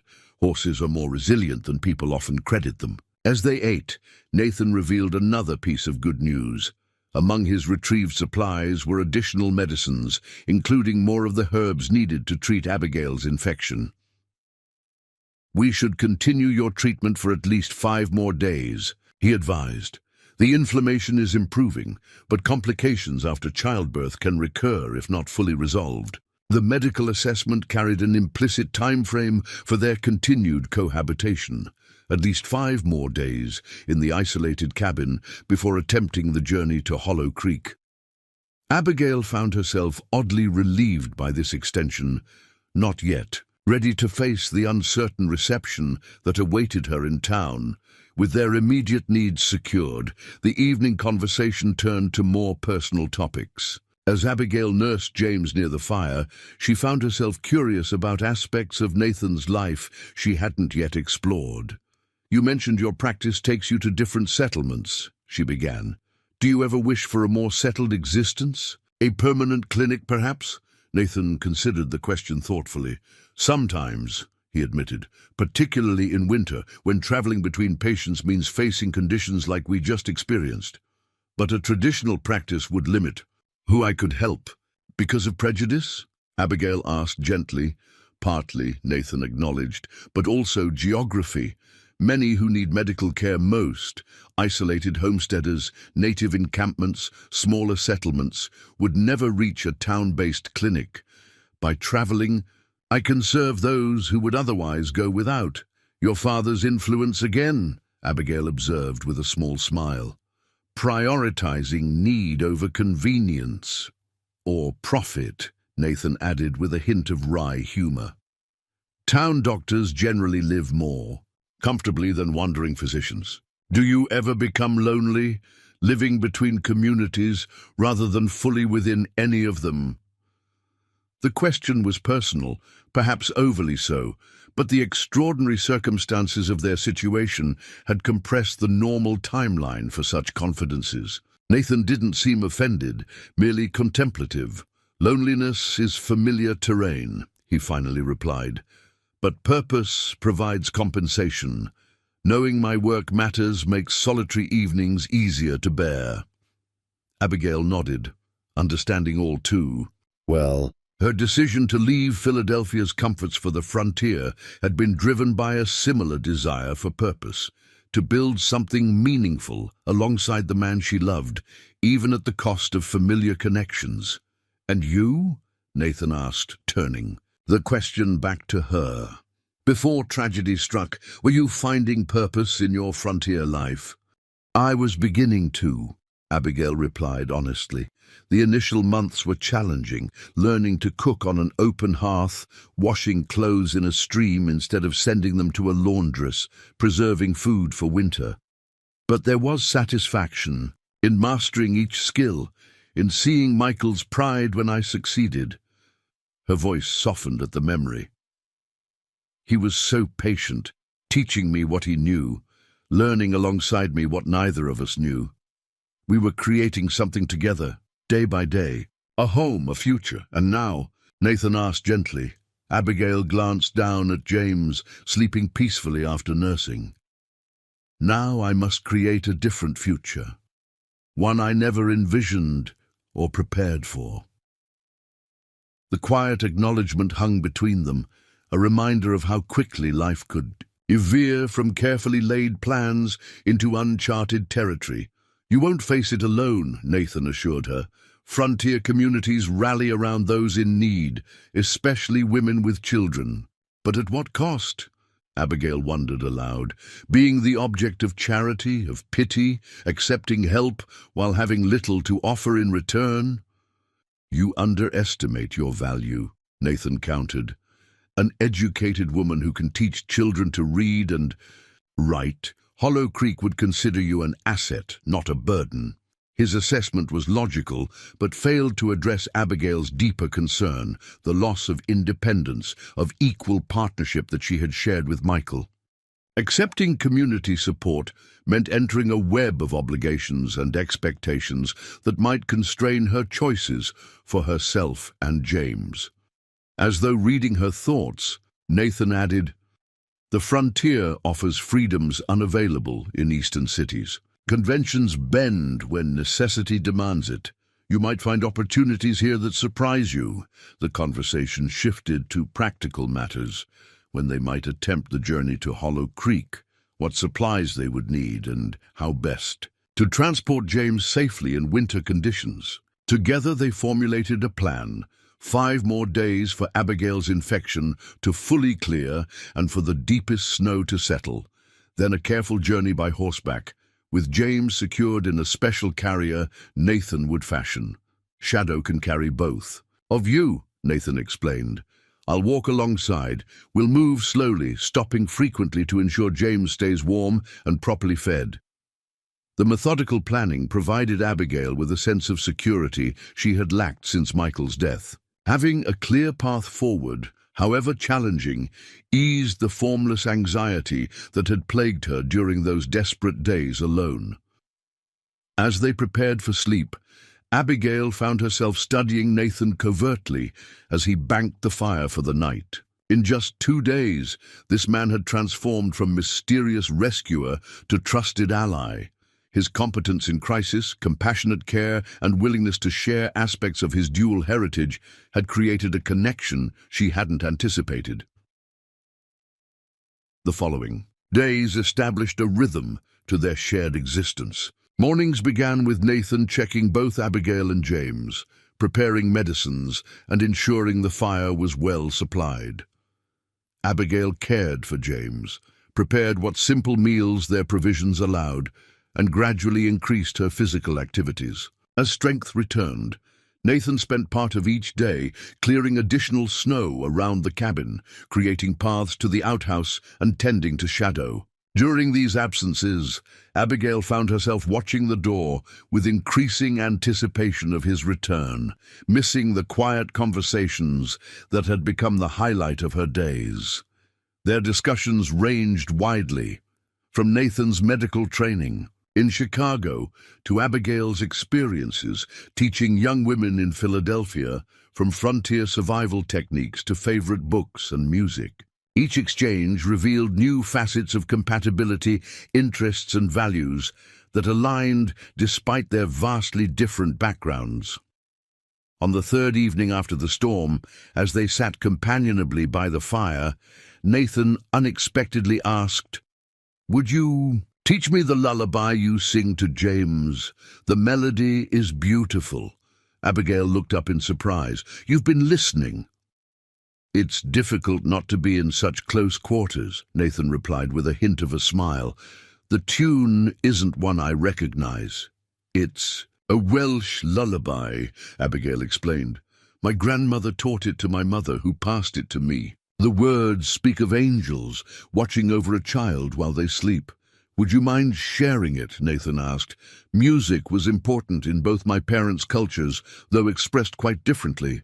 Touched by his interest, Abigail softly sang the gentle melody, the Welsh words flowing with practiced ease. When she finished, she found Nathan watching her with an expression of quiet appreciation. "The Comanche believe songs carry power," he said. "Healing songs, protection songs, songs that connect us to those who came before. Your lullaby, it carries the protection of your ancestors to your son." The observation, offered without condescension or skepticism, made Abigail realize how rare it was to encounter someone who could bridge seemingly disparate worldviews, finding connections between Welsh folklore and Comanche beliefs, between Eastern medicine and native healing traditions. "What songs did your mother teach you?" she asked, genuinely curious. Nathan hesitated, then replied, "Many. Healing songs primarily, as that was her gift. Would you like to hear one?" Abigail nodded eagerly, and Nathan began to sing in a low, melodic voice. The Comanche words were entirely unfamiliar to her, but the cadence carried its own meaning, rhythmic, soothing, imbued with purpose. It was unlike any music she had heard in Philadelphia's concert halls or churches, yet undeniably beautiful. When he finished, the cabin seemed to vibrate with the song's lingering essence. "What does it mean?" Abigail asked softly. "It asks the spirits of plants to release their healing power," Nathan explained. "My mother taught that intention matters as much as ingredients when preparing medicine." This glimpse into Comanche healing practices fascinated Abigail. "Do you find conflict between such beliefs and your medical training?" "Less than one might expect," Nathan replied thoughtfully. "Good medicine, whatever its source, respects the body's wisdom and works with it rather than against it. Where Western medicine sees only chemical properties, Comanche healing recognizes the relationship between plant and person, body and spirit, healer and patient." "And you incorporate both approaches in your practice?" Nathan nodded. "When treating fever, I might prescribe willowbark tea as any Western doctor would, but I also consider what imbalance caused the fever and address that too. Results matter more than rigid adherence to a single tradition." This practical integration of seemingly opposed medical philosophies struck Abigail as remarkably progressive. In Philadelphia, physicians generally dismissed folk remedies as superstition, while traditional healers often viewed modern medicine with suspicion. Nathan's approach transcended such divisions, taking what worked from each tradition to better serve his patients. On the fourth day after the storm, Abigail felt well enough to attempt a short venture outside the cabin. Bundled against the cold and leaning on Nathan's supportive arm, she emerged from their snow tunnel into a world transformed by winter's artistry. The breathtaking beauty of the snow-covered landscape momentarily overwhelmed her. Pristine white, fields stretching to distant tree lines, icicles hanging like crystal ornaments from pine branches, the boundless blue sky arching overhead. After days confined within the cabin's walls, the vastness felt almost disorienting. "It's beautiful," she breathed, her words forming visible puffs in the frigid air. "And dangerous," Nathan reminded gently. "Beauty and danger often coexist in this territory." The observation seemed to apply to more than just the landscape. Frontier life itself embodied that duality, offering both extraordinary freedom and ever-present peril, opportunity alongside isolation. Perhaps even their growing connection carried similar contradictions, beauty in their deepening understanding of each other, danger in the societal barriers that would soon reassert themselves. Abigail took a few tentative steps away from the cabin, testing her returning strength. The exertion left her surprisingly winded, a reminder that recovery remained incomplete despite significant improvement. "That's enough for today," Nathan suggested, noting her fatigue. "A little more each day will rebuild your stamina without risking setbacks." Inside the cabin once more, warmed by the fire and the satisfaction of this small victory, Abigail found herself contemplating their imminent departure. According to their plan, they would leave for Hollow Creek in just 2 days, if weather permitted, and her recovery continued as expected.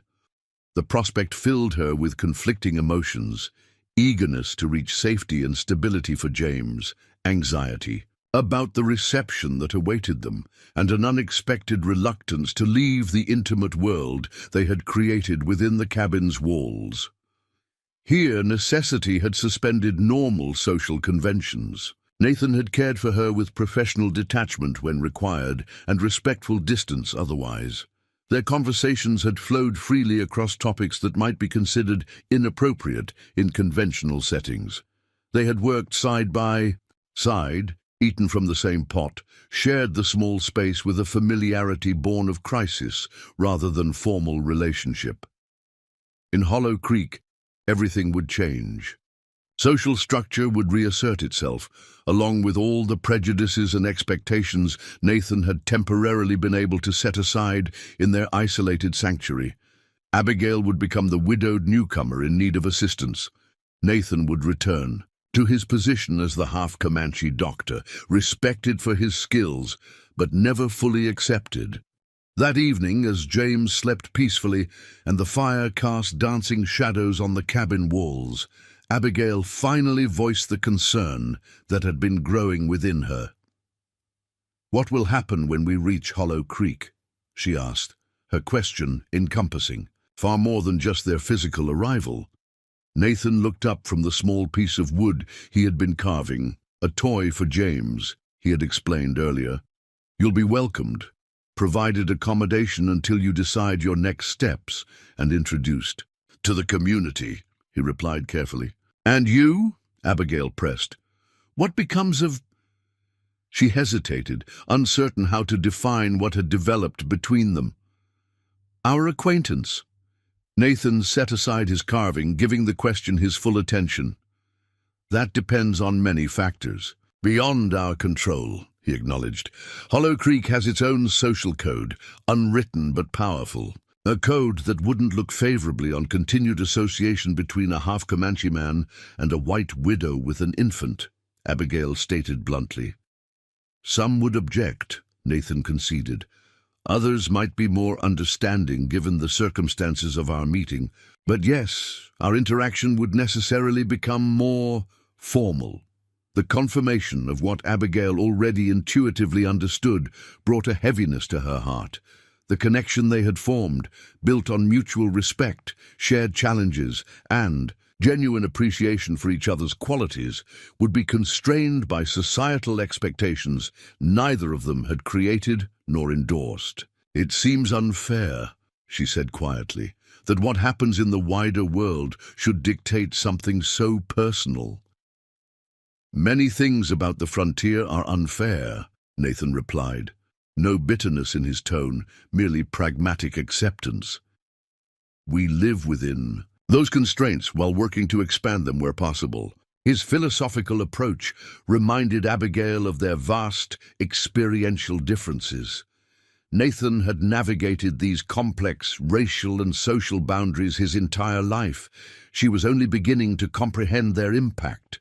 "Will we remain friends, at least?" she asked. The question simpler than the emotions behind it. Nathan's expression softened. "I would like that very much," he replied, "within whatever parameters prove possible." The careful qualification spoke volumes about the reality they would soon face. Whatever had blossomed between them in this snowbound cabin would have to withstand the harsh light of public scrutiny and judgment. Whether it could survive such exposure remained to be seen. As they prepared for sleep on their second-to-last night in the cabin, Abigail found herself treasuring small details she had previously taken for granted. The rhythmic sound of Nathan's breathing as he slept near the fire, the security of knowing skilled medical care was within arm's reach should James need it, the comfortable silences that had developed alongside their conversations. Soon these would become memories rather than present realities. The journey ahead would bring new challenges, new relationships, new possibilities, but nothing would quite match the intensity of these days when survival itself depended on their cooperation and mutual trust. Outside, the Montana winter continued. Its icy rain, stars glittering like diamonds in the clear night sky. Inside, two people from vastly different worlds had created a temporary haven against the elements, a space where differences enhanced rather than divided, where understanding had grown alongside healing, where connection had emerged from crisis. What awaited them in Hollow Creek remained uncertain, but the foundation they had built during these extraordinary days would prove more significant than either yet realized. The morning of their departure dawned clear and cold, with a pale winter, sun casting long blue shadows across the glittering snow. Abigail stood in the doorway of the cabin, James bundled securely against her chest, taking a final look at the simple structure that had been both prison and sanctuary. "Are you ready?" Nathan asked, approaching with Shadow saddled and prepared for the journey. He had fashioned a special carrier for James, using a combination of leather straps and fur-lined blankets, a design that would keep the infant warm while allowing Abigail to nurse him when necessary. "As ready as I'll ever be," she replied, unable to fully mask her apprehension about what awaited them in Hollow Creek. Nathan helped secure James in the improvised carrier, then assisted Abigail onto Shadow's back. The stallion stood patiently, seemingly understanding the importance of his role in carrying such precious cargo. "The journey will take most of the day," Nathan explained, checking their supplies one final time. "We'll stop regularly to rest, and to ensure James stays warm." With final preparations complete, they set off through the snow-covered landscape. Nathan walked alongside Shadow, leading the horse carefully through the deepest drifts, setting a deliberate pace that wouldn't exhaust either the animal or its riders. As they traveled, the terrain gradually changed, from the isolated clearing where the cabin stood to more varied landscapes of scattered pine groves and rolling hills. Occasionally, Nathan pointed out landmarks or signs of wildlife, his intimate knowledge of the territory evident in every observation. "Deer passed through here recently," he noted, indicating barely perceptible tracks in the snow, moving toward lower elevations where browsing is easier. These small interactions, sharing knowledge, pointing out beauty or interest in their surroundings, maintained a sense of connection despite the physical focus required by their journey. They stopped at midday in the shelter of a pine grove, where Nathan built a small fire to warm them and melt snow for drinking water. As they continued their journey, the sun began its early winter descent, casting a golden glow across the snow-covered hills. Abigail, becoming increasingly exhausted despite her improved strength, found herself leaning forward against Shadow's neck for support. "Not much farther," Nathan encouraged, noticing her fatigue. "See that smoke on the horizon? That's Hollow Creek." Following his gesture, Abigail could indeed make out thin wisps of smoke rising into the clear sky, perhaps 2 miles distant. The sight brought both relief and renewed anxiety. They would soon reach safety and more comfortable shelter, but also face the social realities they had temporarily escaped in their isolated cabin. As they drew closer to the settlement, signs of human presence increased. A rough track cleared through the snow, woodpiles stacked against distant structures, even the faint sound of an axe splitting logs. Hollow Creek was coming to life before them, a frontier community carved from wilderness through sheer determination and collective effort. When they finally crested the last ridge, the full settlement spread below them. Perhaps 30 buildings of varying sizes clustered around what appeared to be a central trading post. Smoke rose from nearly every chimney, and despite the winter conditions, people moved purposefully between buildings on cleared pathways. "It's larger than I expected," Abigail remarked, taking in the scene. "It's grown considerably in the past 2 years," Nathan explained. "The railroad spur 20 miles south has brought new settlers, and there's talk of a proper sawmill by spring." Their appearance at the edge of town quickly drew notice. A man exited the trading post, shading his eyes against the snow's glare to better observe their approach. Within moments, others emerged from nearby buildings, their interest piqued by the arrival of strangers in the deep of winter. Nathan raised a hand in greeting as they reached the first structures. "Samuel," he called to the man who had first spotted them, "I've brought guests in need of shelter." The man, heavy-set, bearded, with the practical clothing of a frontier merchant, stepped forward to meet them. "Dr. Rivers, wasn't sure we'd see you again after this blizzard." His gaze moved to Abigail and the bundle secured against her chest. "Who've we got here?" "Mrs. Abigail Winters and her son James," Nathan introduced them. "Their cabin is 15 miles northwest. Her husband died shortly before the storm hit." Samuel's expression immediately softened with frontier practicality that recognized tragedy as an expected element of their harsh existence. "Mrs. Winters, welcome to Hollow Creek. I'm Samuel Griffith, owner of the trading post and unofficial mayor when decisions need making." By now, several other townspeople had gathered, their curious eyes taking in the unusual party. The half-Comanche doctor they knew, a clearly exhausted woman with an infant, and the obvious signs of a difficult journey. "Martha," Samuel called to a sturdy woman, making her way through the small crowd. "Mrs. Winters here has a newborn and has traveled far today. They'll need proper lodging." The woman, who Abigail recognized must be Martha Rawlins, the midwife Nathan had mentioned, stepped forward with practical authority. "Of course they will. Bring her to my place, Dr. Rivers. I've plenty of room and she'll need looking after." As Nathan helped Abigail dismount, her legs nearly buckled from exhaustion and the unaccustomed hours in the saddle. He caught her elbow, steadying her with a supportive grip that didn't escape the notice of several onlookers. "The child?"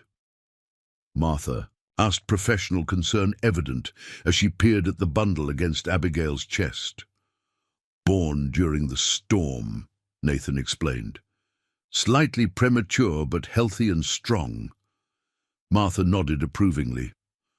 "Like his mother, I'd wager. Come along." Then let's get you both out of this cold. As they made their way toward Martha's home, a modest but well-maintained structure near the center of town, Abigail noticed the varied reactions of Hollow Creek's residents. Some offered sympathetic nods or murmured condolences when they learned of her widowed status. Others watched with open curiosity, likely already formulating the questions they would ask when propriety permitted. Most telling were the reactions to Nathan, a complex mixture of respect, wariness, and in some cases, poorly disguised suspicion. Several men nodded acknowledgement, but maintained a certain distance, while a few women openly smiled and greeted each other. Children stared with undisguised fascination at his distinctive appearance and the medicine pouch visible at his waist. Martha's home proved to be exactly what Abigail needed: warm, clean, and arranged with the practical efficiency of a woman, accustomed to caring for others. A fire already blazed in the hearth, and a small bedroom off the main living area was quickly prepared for Abigail and James. "You're exhausted, poor thing," Martha observed, helping Abigail remove her outer garments. "And that child needs tending to as well. Dr. Rivers, you've done well bringing them here, but now it's women's work needed." The dismissal was gentle but firm, a clear delineation of appropriate boundaries now that they had reached civilization. Nathan accepted it with a slight nod, though Abigail caught the momentary flicker of something like regret in his eyes. "I'll check on them tomorrow," he said, directing his words to Martha rather than Abigail directly, another subtle shift from their previous interaction. "Mrs. Winters still requires medicine for inflammation following childbirth." "Of course," Martha agreed. "Come by mid-morning. I'll have had time to assess them both myself by then." With that, Nathan took his leave, pausing only briefly at the door to glance back at Abigail. Their eyes met for a moment, a silent acknowledgement of all that had passed between them and the changed circumstances they now faced. Once he had gone, Martha's practical efficiency took over. She heated water for bathing, prepared a simple but nourishing meal, and examined both Abigail and James with capable hands and sharp observations. "Dr. Rivers tended you well," she acknowledged, checking Abigail's healing. "The infections nearly cleared. His herbal remedies work wonders when properly applied." "He saved our lives," Abigail stated simply. "We would have frozen to death without his intervention." Martha nodded, unsurprised. "That's his way. Goes where others won't, helps. Those others might pass by." She paused, studying Abigail's face carefully. "Found him an unusual sort, did you?" The question carried layers of meaning Abigail immediately recognized. "I found him to be an excellent physician and a compassionate human being," she replied. Evenly, Martha's eyes crinkled slightly at the careful response. "Indeed he is, both those things and more besides." She helped Abigail into the freshly prepared bed, then added with studied casualness, "Hollow Creek has its share of opinions about Dr. Rivers, as you'll soon discover. Some well-founded, others less so. You'd be wise to listen more than speak, until you've taken the measure of things." The advice, though cryptically delivered, was clearly meant as a kindness, a warning about the complex social waters Abigail would need to navigate. "Thank you," she said sincerely, "for the guidance and for your hospitality." "Think nothing of it," Martha replied briskly. "Frontier folk look after each other. It's how we survive." She checked on James one final time, then prepared to leave Abigail to rest. "Sleep now. Tomorrow will bring plenty of visitors, all curious about our newest arrival." Martha's prediction proved accurate. By mid-morning the following day, a steady stream of Hollow Creek's residents found reasons to stop by the midwife's home, their genuine offers of assistance barely disguising their curiosity about the widow rescued by the half-Comanche doctor. Abigail met each visitor with dignified gratitude, sharing only the essential details of her ordeal while deflecting more intrusive questions with polite vagueness. She quickly identified the social hierarchy of the small community. from Samuel Griffith and his wife Elizabeth at the top to various shopkeepers, farmers, and tradespeople who formed the backbone of Hollow Creek's economy. Most significant was Reverend William Harlow, the town's preacher, who arrived late morning with his wife Constance in tow. Unlike the traveling circuit preachers common to frontier settlements, Reverend Harlow resided permanently in Hollow Creek, a sign of the community's growing stability and prosperity. "Mrs. Winters," he greeted her with solemn formality, "we were most distressed to learn of your tragic circumstances. Please accept our condolences for your loss and our assurances that Hollow Creek stands ready to assist you in this difficult time." His wife, a thin woman with sharp features and watchful eyes, examined Abigail with undisguised assessment. "Such a blessing that Dr. Rivers found you when he did," she remarked. "The Lord works in mysterious ways, bringing help from unexpected quarters." The subtle emphasis on unexpected conveyed volumes about her attitude toward Nathan. Abigail maintained a neutral expression, unwilling to be drawn into revealing her own feelings on the matter. "Indeed, I'm grateful for Providence guiding Dr. Rivers to our cabin," she replied carefully. "Without his medical knowledge, neither James nor I would have survived." Reverend Harlow cleared his throat. "Yes, well, Rivers has his uses, certainly.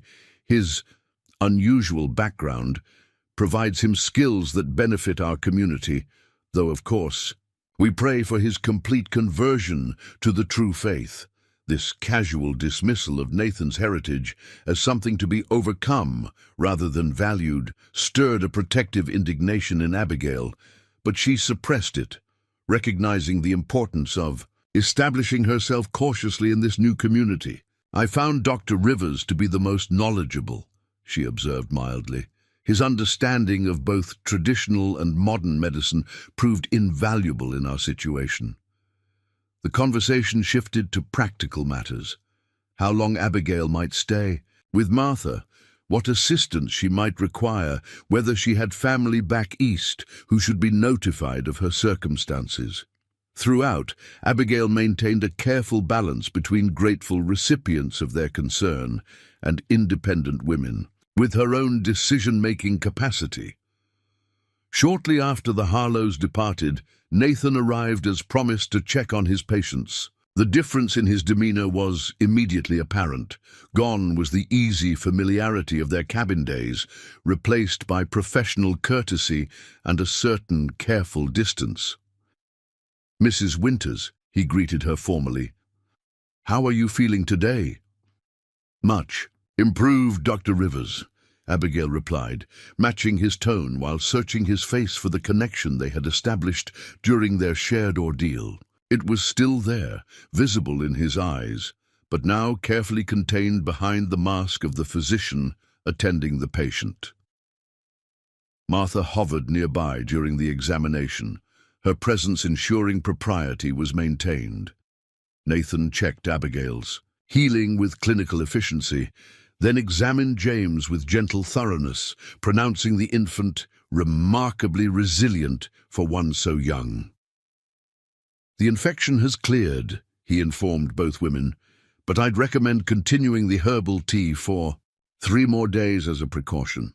He handed Martha a small packet of dried herbs with instructions for preparation. As he prepared to leave, an awkward moment hung between them. So much remained unsaid, so many shared experiences now relegated to memory rather than acknowledged.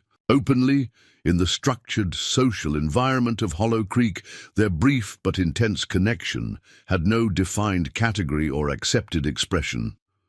"Thank you, Dr. Rivers," Abigail finally said, infusing the formal words with genuine feeling. "For everything." Nathan's expression softened marginally. "You're welcome, Mrs. Winters. Should you need anything further, Martha knows where to find me." After he departed, Martha studied Abigail thoughtfully, but made no comment on the subtle currents she had undoubtedly observed. Instead, she returned to practical matters.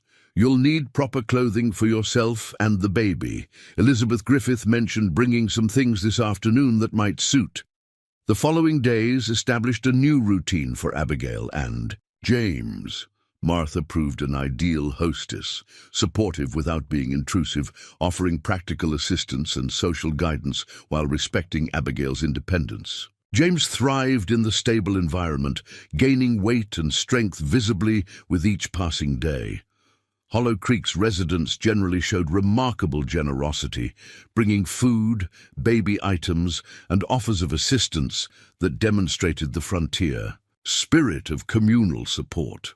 Yet beneath these genuine kindnesses, Abigail detected currents of expectation, assumptions about her future plans, her intended role in the community, even how long her mourning period should last before considering a new marriage. "Widow with a child won't lack for suitors here," Martha observed bluntly one evening as they sat by the fire after James had been put to bed.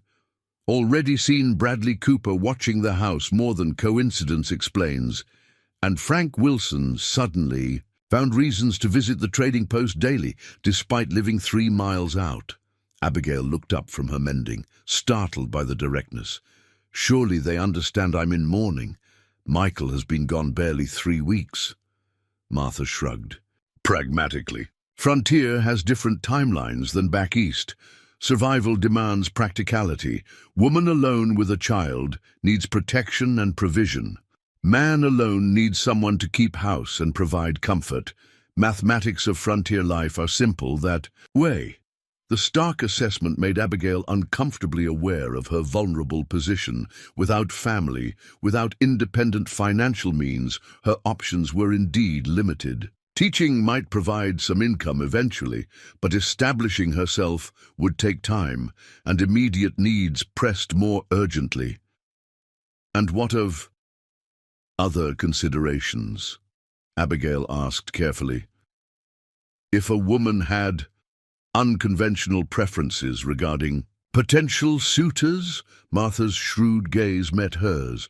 "Depends on how unconventional," she replied evenly. "Some boundaries flex here out of necessity. Others remain rigid no matter the circumstances."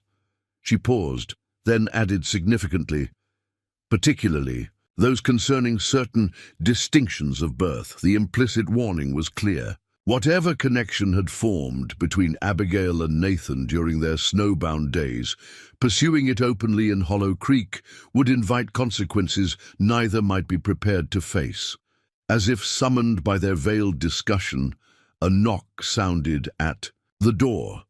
Martha rose to answer it, returning moments later with Nathan behind her. Unlike his previous visits, he was not carrying his medical bag, signaling this was not a professional call. "Dr. Rivers," Abigail acknowledged, instinctively straightening her posture, suddenly conscious of her simple dress and loosely pinned hair. "Mrs. Winters," he replied with a slight nod. "I hope I'm not intruding at this hour. I've brought something for James." He extended a small package wrapped in soft leather. Martha, demonstrating a tactfulness Abigail hadn't expected, murmured something about checking on a sleeping draught she was brewing, and disappeared into the back room, leaving them in a semblance of privacy.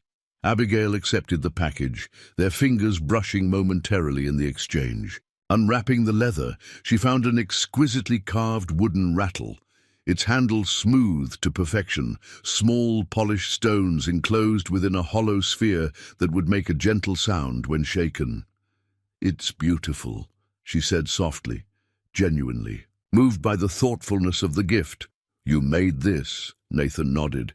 "It's a traditional design. Comanche mothers give similar rattles to their children. The sounds soothe, while the motion develops coordination." The cultural significance of the gift wasn't lost on Abigail. This wasn't merely a toy, but a connection to heritage, to traditions that Nathan clearly valued despite the pressures to reject his Comanche background. "Thank you," she said, meeting his eyes directly. "It means a great deal that you would share this with James." Something unspoken passed between them, an acknowledgement of the bond formed during their isolated days together, and its complicated existence in their current reality. Nathan seemed about to say more when the front door burst open without warning. Samuel Griffith entered, his normally affable expression replaced by grim urgency. "Rivers, thank God you're here. There's been an accident at Wilson's farm. His boy fell from the hayloft. Broken bones, maybe worse. They're bringing him in by wagon now." The transformation in Nathan was instantaneous. Personal considerations vanished, replaced by professional focus. "How long ago? Is he conscious? Any visible bleeding?" The rapid questions came as he was already moving toward the door. "About an hour. Barely conscious when they set out." "Don't know about bleeding," Samuel replied, struggling to keep pace. At the threshold, Nathan paused briefly, glancing back at Abigail. Their eyes met in a moment of connection that transcended the social constraints surrounding them. Then he was gone, rushing to meet his patient, leaving Abigail holding the carved rattle and confronting the reality of her place in this frontier community, and his. Martha emerged from the back room, her expression revealing she had heard the commotion. "Poor Wilson boy," she sighed. "Lively child, always climbing where he shouldn't." She noticed the carved rattle in Abigail's hands, but made no comment, merely raising an eyebrow slightly. "Will they blame him?" Abigail asked quietly. "If the boy doesn't recover fully?" Martha understood immediately who they meant. "Some might," she acknowledged, looking for reasons to reinforce what they already believe. "Others know Rivers is the best chance that boy has." She settled back into her chair by the fire. "That's Hollow Creek for you, just like anywhere else, I suppose. Some hearts open to what's different, others close tighter at the sight of it." As Abigail carefully placed the rattle in James's cradle, she wondered which category her own heart belonged to, and what prices might be paid for that determination. 2 weeks passed, during which Abigail gradually integrated into Hollow Creek's daily rhythms. Martha's home continued to provide sanctuary, though Abigail increasingly felt the need to establish her own independence. James thrived under the combined attention of both women, growing stronger daily, his curious eyes tracking movement and responding to voices with growing recognition. Abigail used this time to assess her options carefully. Samuel Griffith had mentioned a small vacant cabin at the settlement's edge, modest but sound, that could be hers for minimal rent if she were interested in establishing a small school for the community's children. The proposition tempted her, offering both purpose and a path to self-sufficiency, yet complications remained. The cabin would require significant work before being habitable, especially in winter conditions. Securing sufficient firewood alone presented a formidable challenge for a woman with an infant and limited physical strength. These practical obstacles colored every plan she considered. Nathan's presence in her life had become simultaneously more structured and more scrutinized. He continued to check on James professionally, his visits now limited to brief medical assessments conducted under Martha's watchful eye. Their conversations remained confined to health matters, the easy exchange of ideas they had enjoyed in the isolated cabin now buried beneath layers of social propriety. The Wilson boy's accident had unexpectedly altered some dynamics, however. Under Nathan's skilled care, the child had survived what might have been a fatal injury, his broken bones set with precision. Internal bleeding stopped through a combination of Western medical techniques and Comanche herbal applications that reduced swelling and prevented infection. The grateful parents had publicly praised Nathan's skills, temporarily dampening some of the settlement's more vocal critics. This reprieve allowed Abigail to observe the complex social currents surrounding the half-Comanche doctor with greater clarity. On a crisp February morning, as Abigail helped Martha prepare breakfast, a sharp knock at the door interrupted their routine. Opening it revealed Elizabeth Griffith, the trading post owner's wife, her expression tense despite her attempts at a pleasant greeting. "Martha, Mrs. Winters," she acknowledged them quickly. "You're needed at the meeting hall. The town council has convened an emergency session." "Whatever for?" Martha asked, wiping her hands on her apron. Elizabeth hesitated, her eyes flicking briefly to Abigail. "Better you hear it there. It concerns recent events." The vague explanation sent a chill through Abigail that had nothing to do with the winter morning. "Is it about James?" she asked, immediately concerned for her son.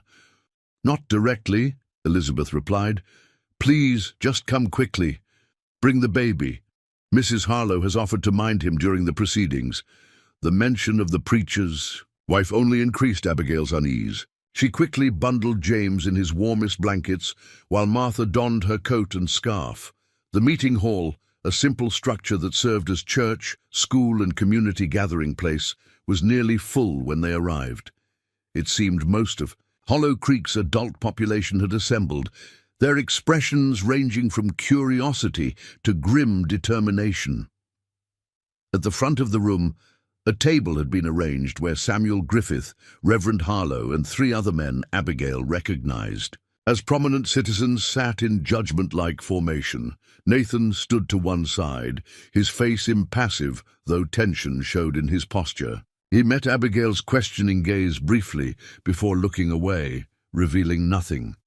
"Ah, Mrs. Winters," Samuel called, gesturing her forward. "Please join us. This matter concerns you directly." With growing apprehension, Abigail handed James to Constance Harlow, who accepted the infant with a tight-lipped nod, then made her way to the indicated position near the front. Martha followed, positioning herself supportively behind Abigail's right shoulder. "We've called this meeting to address a matter of community concern," Samuel began once everyone had settled. "Information has reached us regarding the exact nature of Mrs. Winters' rescue and subsequent situation that requires public clarification." Reverend Harlow leaned forward, his expression severe. "Mrs. Winters, is it true that you and Dr. Rivers spent 6 days and nights alone together in your cabin before traveling to Hollow Creek?" The blunt question, delivered in a tone that suggested moral transgression, sent a ripple of murmurs through the gathered crowd. Abigail felt heat rise to her cheeks, not from shame, but indignation at the implied impropriety. "Dr. Rivers saved my life and my son's life during the worst blizzard in recent memory," she replied evenly.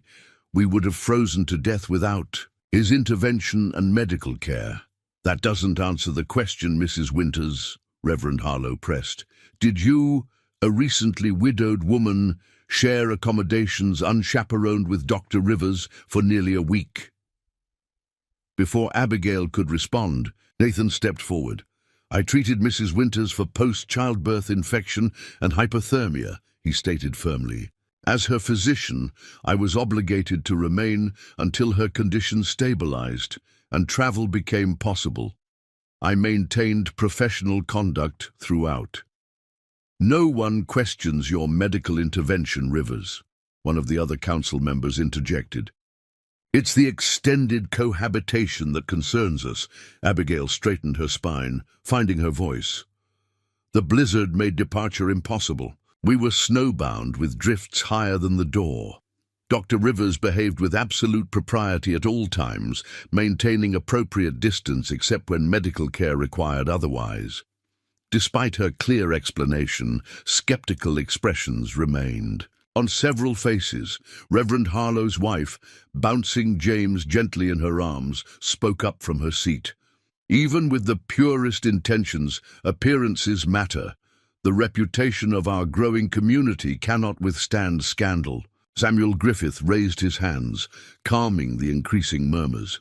"No one is suggesting impropriety occurred," he clarified, though his tone suggested otherwise. "But we must consider how this situation appears, especially as news travels to neighboring settlements." "What exactly is being suggested?" Martha demanded, her practical nature cutting through the veiled implications. Reverend Harlow cleared his throat. "The council has deliberated and believes there is only one solution that preserves Mrs. Winters's reputation and the community's moral standing. He paused significantly. Marriage. The single word hung in the air like a thunderclap. Abigail felt as though the floor had suddenly tilted beneath her feet. Marriage? She repeated incredulously. You're suggesting I should marry because of unfounded gossip about a situation where survival was the only consideration. Not just any marriage, Samuel clarified, looking uncomfortable but determined. Given the circumstances, the council believes you should marry Dr. Rivers to resolve the appearance of impropriety. A stunned silence fell over the room. Nathan's expression had gone completely rigid, his eyes fixed on some middle distance, revealing nothing of his thoughts on this extraordinary proposal. This is outrageous, Martha declared, breaking the silence. You men with your notions of propriety, have you considered what you're actually proposing? Forcing a half-Comanche man to marry a white widow with a newborn infant? The very thing most of you whisper against when you think no one's listening. Her blunt assessment exposed the hypocrisy underlying the council's solution. They would condemn any natural development of the relationship between Abigail and Nathan based on racial differences, yet would mandate marriage between them to avoid scandal. The situation is unique, Samuel acknowledged uncomfortably, but the alternative is worse. Already rumors have reached Wilson's Landing about the widow rescued by the Indian doctor. Questions are being asked that could damage both Mrs. Winters's standing and our community's reputation. Abigail found her voice, anger cutting through shock. So to prevent gossip about something that never happened, you would force two people into a lifetime commitment against their will.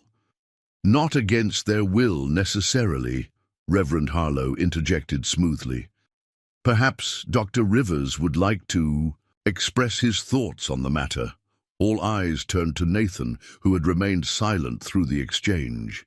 He stepped forward, his composure intact, though Abigail could sense the tightly controlled anger beneath his calm exterior. I have the highest respect for Mrs. Winters, he stated carefully. Her courage and determination during our ordeal were remarkable. But marriage is a serious commitment that should result from mutual choice, not community pressure. His diplomatic response, neither accepting nor outright rejecting the proposal, seemed to frustrate the council members who had clearly expected either immediate compliance or angry refusal. There are practical benefits to consider, another council member suggested. Mrs. Winters needs establishment and support for herself and her child. Dr. Rivers has a home but lacks family. Arrangements of convenience are not uncommon on the frontier. And what of children? Martha challenged bluntly.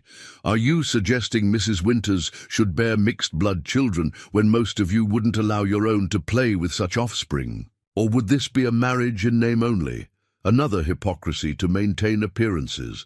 The uncomfortable shifting among several council members revealed Martha had struck a nerve. The contradiction was becoming increasingly apparent.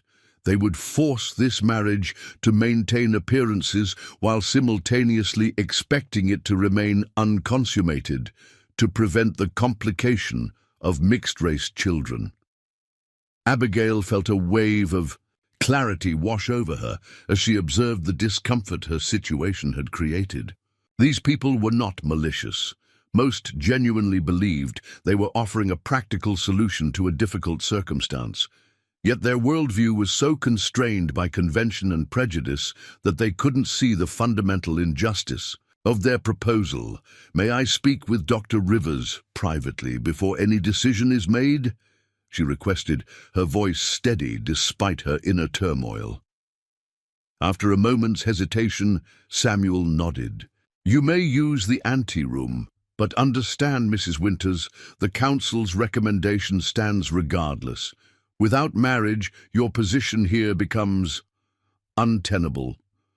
The threat was thinly veiled, comply or leave, with Winter still gripping the territory and a young infant to protect.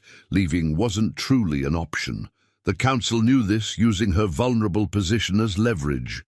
In the small anteroom, Abigail and Nathan stood facing each other for the first time without witnesses since their arrival in Hollow Creek.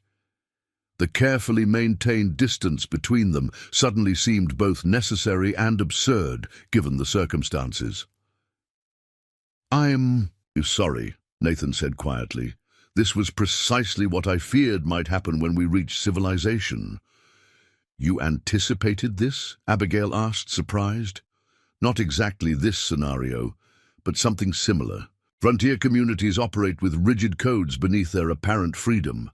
Survival depends on conformity in certain matters." Abigail studied his face, searching for his true feelings behind the careful neutrality. "What do you want, Nathan? Not what you're willing to accept, but what you actually want." The use of his given name, avoided during all their public interactions in Hollow Creek, seemed to break something open between them. His formal demeanor softened, revealing a glimpse of the man she had come to know during their isolated days. "What I want," he replied slowly, "has never been the determining factor in my life. Being mixed blood means living within constraints, accepting limitations others don't face." "That doesn't answer my question," Abigail pressed gently. Nathan met her gaze directly, allowing her to see the conflict within him. "I admire you greatly, Abigail. Your courage, your intelligence, your devotion to your son. Under different circumstances, I might have—" He paused, choosing his words carefully. "I might have hoped for a connection allowed to develop naturally, without coercion or public scrutiny." The honest admission touched Abigail deeply. In their snowbound sanctuary, something genuine had indeed begun between them, a connection based on mutual respect and growing affection that might, given time and freedom, have evolved into something more. "And now," she asked quietly, "with these circumstances forced upon us?" "Now we must be practical," Nathan replied, regret evident in his tone. "If you refuse this arrangement, the council will make your life here impossible. With an infant to protect and winter far from over, you have few alternatives. And you, what consequences will you face if you refuse?" Nathan's expression revealed he hadn't expected her to consider his position. "They can't easily drive me out. My medical skills are too valuable. But they can isolate me further, restrict my practice, make it difficult for patients to reach me without facing community censure." The reality of their situation settled between them, both trapped by conventions neither had created nor endorsed, both vulnerable in different ways to the power of community judgment. "There's another consideration," Nathan added carefully. "If we agree to this arrangement, it need not be conventional. We could establish a household that functions practically while maintaining personal boundaries. In time, when circumstances allow, other arrangements might be possible." Abigail understood his meaning. A marriage of convenience now could potentially be dissolved later, when her position was more secure, when James was older, when alternatives existed beyond immediate compliance or dangerous exile, a temporary solution to an immediate problem, she summarized. Nathan nodded. "One that provides you security, and James a stable environment, while allowing both of us to maintain our dignity and independence within private boundaries." The proposal, pragmatic and respectful, reflected Nathan's character, finding a path that acknowledged reality while preserving essential freedoms. Yet Abigail couldn't help feeling that something precious was being lost in this transaction, the possibility of a relationship based on choice rather than necessity. "Is that truly what you want?" she asked again, needing certainty before committing to this path. Nathan's expression softened further. "What I want is your well-being, and James's security. If this arrangement achieves that, then yes, it's what I want. The rest—" He made a small gesture with his hand. "The rest can be determined as we go forward." His answer, both practical and deeply caring, helped Abigail reach her decision. They would face this challenge as they had faced the blizzard, with mutual respect, clear communication, and a focus on survival first, with deeper questions addressed when circumstances permitted. When they returned to the meeting hall, the expectant hush that fell over the gathered crowd revealed how invested the community had become in their private dilemma. Samuel Griffith rose, his expression questioning. "We have reached an understanding," Abigail announced, her voice clear and composed. "Dr. Rivers and I will marry, with certain conditions regarding our household arrangements that will remain private between us." Reverend Harlow appeared ready to object to the concept of conditions, but Samuel quickly interjected. "Excellent! A sensible resolution all around. The ceremony can be performed this Sunday after services." 3 days from now? Abigail questioned, the rapid timeline catching her off guard. "No sense delaying," Reverend Harlow stated firmly. "The sooner this matter is resolved, the better for all concerned." As the meeting disbanded, with townspeople already buzzing about the upcoming wedding, Martha approached Abigail with concern etched on her practical features. "Are you certain about this, child? Forced marriages rarely bring happiness." Abigail looked across the room, where Nathan stood in conversation with Samuel, his posture once again formal, the necessary public mask back in place. "It's a practical arrangement," she replied carefully, "one that serves immediate needs while allowing for evolution as circumstances change." Martha followed her gaze, understanding dawning in her shrewd eyes. "Ah, a frontier solution to a frontier problem. Well, if anyone can navigate such complex waters, it's you two." She squeezed Abigail's hand supportively. "Just remember, appearances may dictate the beginning, but what grows behind closed doors is your own business." The following days passed in a whirlwind of preparations. Elizabeth Griffith organized a proper dress for the occasion, while other women contributed small decorations for the meeting hall and refreshments for the modest celebration to follow. Throughout, Abigail maintained composed dignity, accepting congratulations with appropriate gratitude while revealing nothing of the arrangement's true nature. Nathan, meanwhile, prepared his home for new occupants. His cabin, located slightly removed from the main settlement, was larger and better constructed than Abigail had imagined, a testament to his skills beyond medicine. He added a small, separate bedroom for James, installed a cooking stove Martha had arranged as a wedding gift, and reorganized his medical supplies to accommodate family living. On Sunday morning, with pale winter sunlight streaming through the meeting hall windows, Abigail stood beside Nathan as Reverend Harlow performed the ceremony with perfunctory efficiency. James, held by Martha in the front row, watched with wide, curious eyes, too young to understand the significance of the moment that would shape his future. The vows, though standard in wording, carried layers of private meaning between the two. Speaking them, for better or worse, acknowledged the unconventional beginning of their union. In sickness and health, recalled the medical care that had formed their initial bond. Until death do us part remained to be defined within the privacy of their own understanding. When Reverend Harlow pronounced them husband and wife, a palpable release of tension rippled through the gathered community. The potential scandal had been contained, propriety maintained, social order preserved. Few present recognized the quiet revolution occurring beneath these appearances. Two individuals from vastly different worlds creating their own definition of partnership outside society's rigid expectations. As they left the meeting hall amid scattered rice and well-wishes, Nathan offered Abigail his arm. Placing her hand on his sleeve, she felt the solid strength that had carried her through blizzard conditions, the same reliable support now accompanying her into an uncertain future. "Ready?" he asked quietly, the single word encompassing far more than just their departure from the ceremony. "Yes," Abigail replied with equal simplicity, James secure in her other arm. Together, they walked toward Nathan's waiting horse and cart, toward the cabin that would become their shared home, toward a life neither had anticipated, but both now faced with characteristic determination and quiet courage.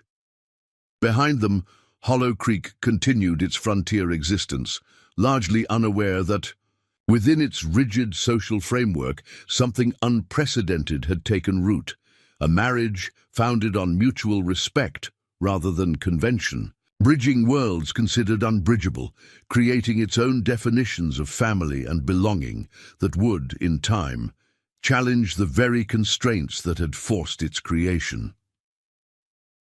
As they reached the edge of town, Abigail glanced back once at the settlement that had simultaneously offered sanctuary and ultimatum. Then she turned forward, facing the path ahead with the same resilience that had allowed her to survive blizzard, loss, and now this unexpected turn of fate.